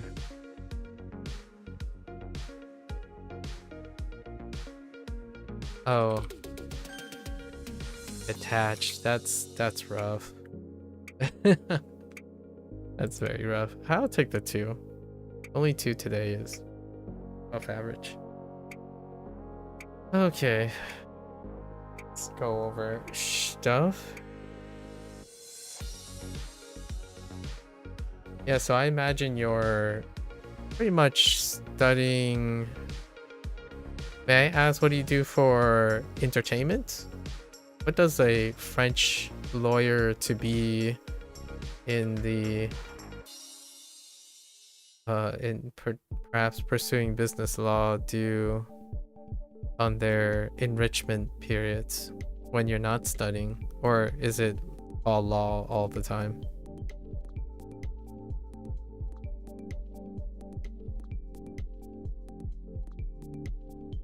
Hoang. Why?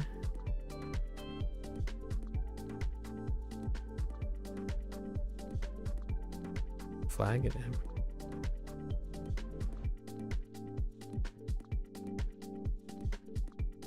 The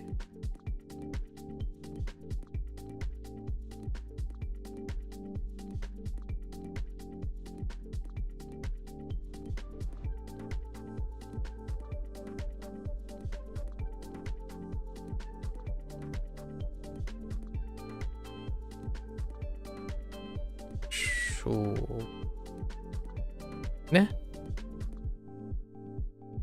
Don't remember. I'm gonna have to go for that.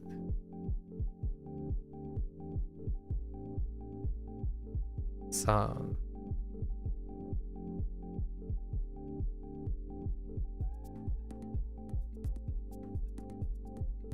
T.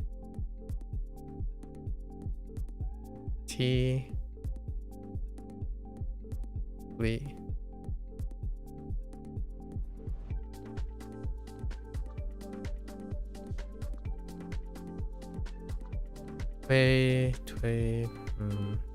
威胁。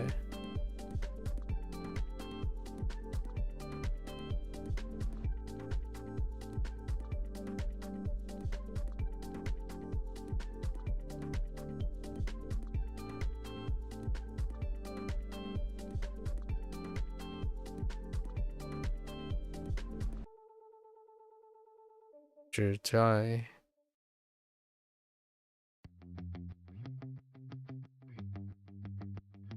right?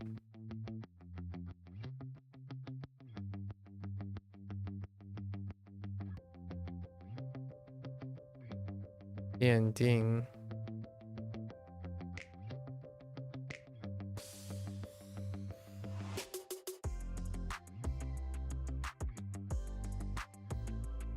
样子。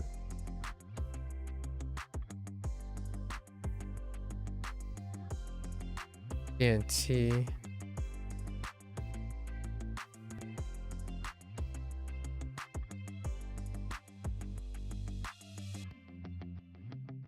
女猴。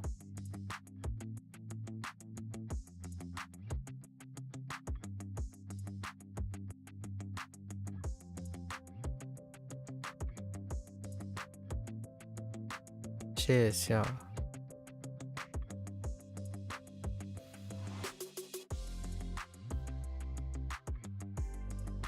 泡沫。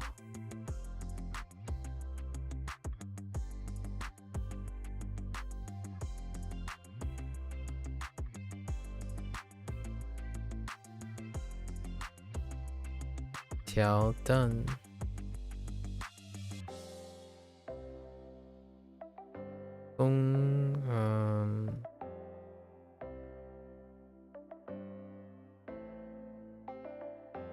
公 heck。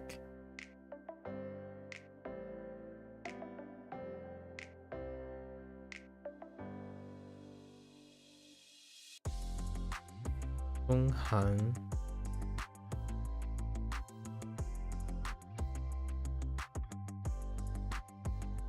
函件。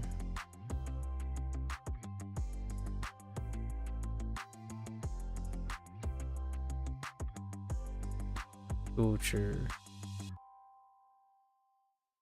Okay. Walter White. Bathroom. Chapel. Sending off a death who happens to end up being a woman. Kind of reminds me of Sandman, actually. Sandman. Death is portrayed in the persona of a woman. Absurd is the phrase there. Absurd. For the character. And we have Hulk, who's in the high school with a bunch of kids lollygagging, pacing around, when suddenly a whirlpool manifests. He paced back and forth momentarily, decided to take off his fancy favorite sandals and then hop right in to rescue them. We have Louis the 14th, who's in the basement of house, having a dispute with the Empress.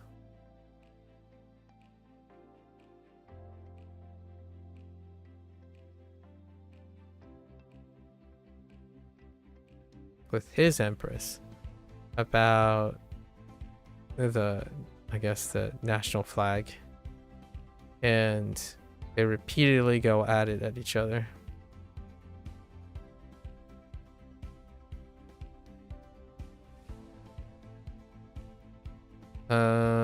Sherlock making his way into the basement of the house. Oh, it's in the basement.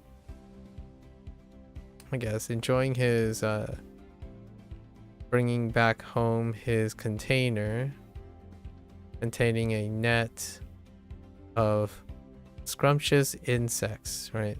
Scrumptious insects from Sichuan. That's a study and eating curiosity, I suppose. We have SpongeBob, who is in the basement of the chapel. And hiding away, dodging the church service because it's boring. Instead, he decided, wouldn't it be awesome to stack a bunch of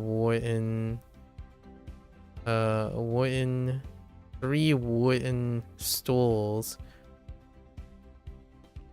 on his throat and mouth. Little did he know, the stools are very priceless antiques, and he ends up destroying them. We have Kirby, who's in the bathroom of the house, equipped with a toy handgun, where he's waiting and guarding the path into the bathroom, waiting on the second until the second person shows up. They're playing cops and robbers, you know.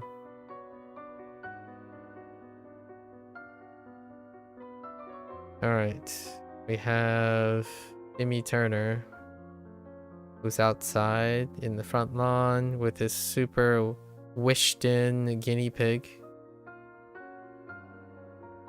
His talking guinea pig. During the day, asking the guinea pig to pick something, to pick out something, so that Timmy Turner can pick out a fruit, so that Timmy Turner can wish for it and slash it to bits for the guinea pig to consume as a treat.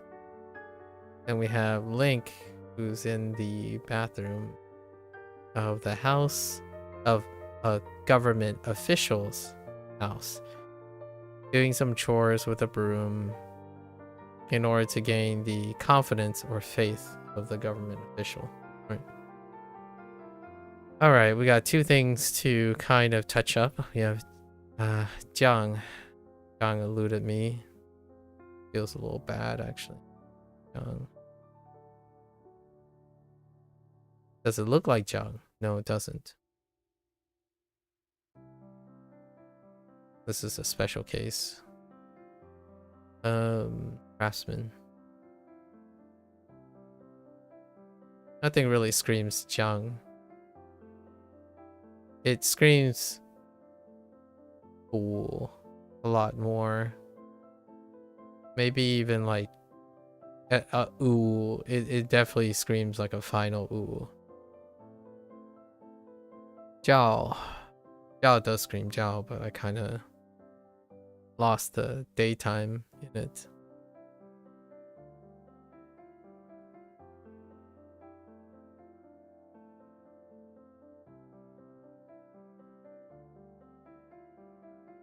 So I think we're gonna use Daybreak. Maybe like urgency in it. Alright. Let's go and check these two out before I head out for the day. Do some fun little background projects today. Sauce. I'm not looking for Jiang. I'm looking for Jiang.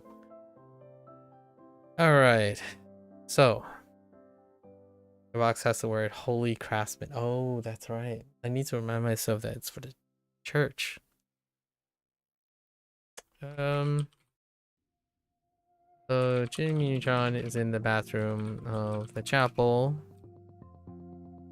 Oh, this is for the for the clothing. So Jimmy Neutron is in bathroom and chapel, where he is being hired to do something. The priests and nurses, priests and nuns, like the priests, not well equipped to do, like employing special technologies of a craftsman to build, I don't know, storage containers, storage boxes for various for, I don't know, maybe for dirty laundry and clothing.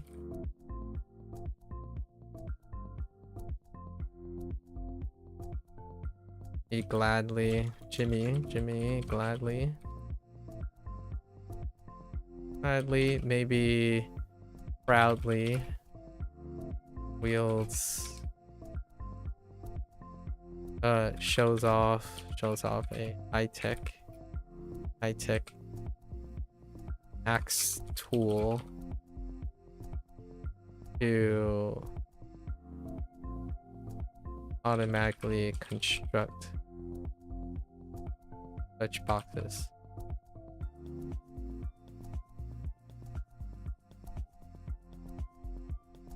Makes you think what a craftsman is. Okay, and then Joe. I think we're gonna use Daybreak instead. So Jason and Bowley snuck into the bathroom during daybreak.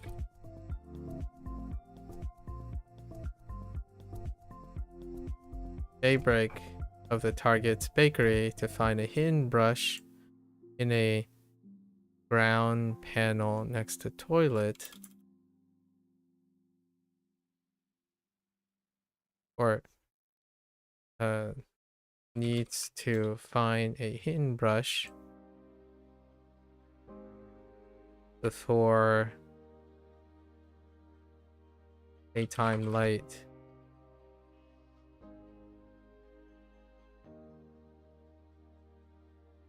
For the coming daytime.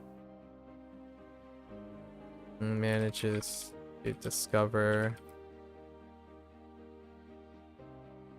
the brush hidden under a false round panel under the toilet prior to daytime or prior to the next day.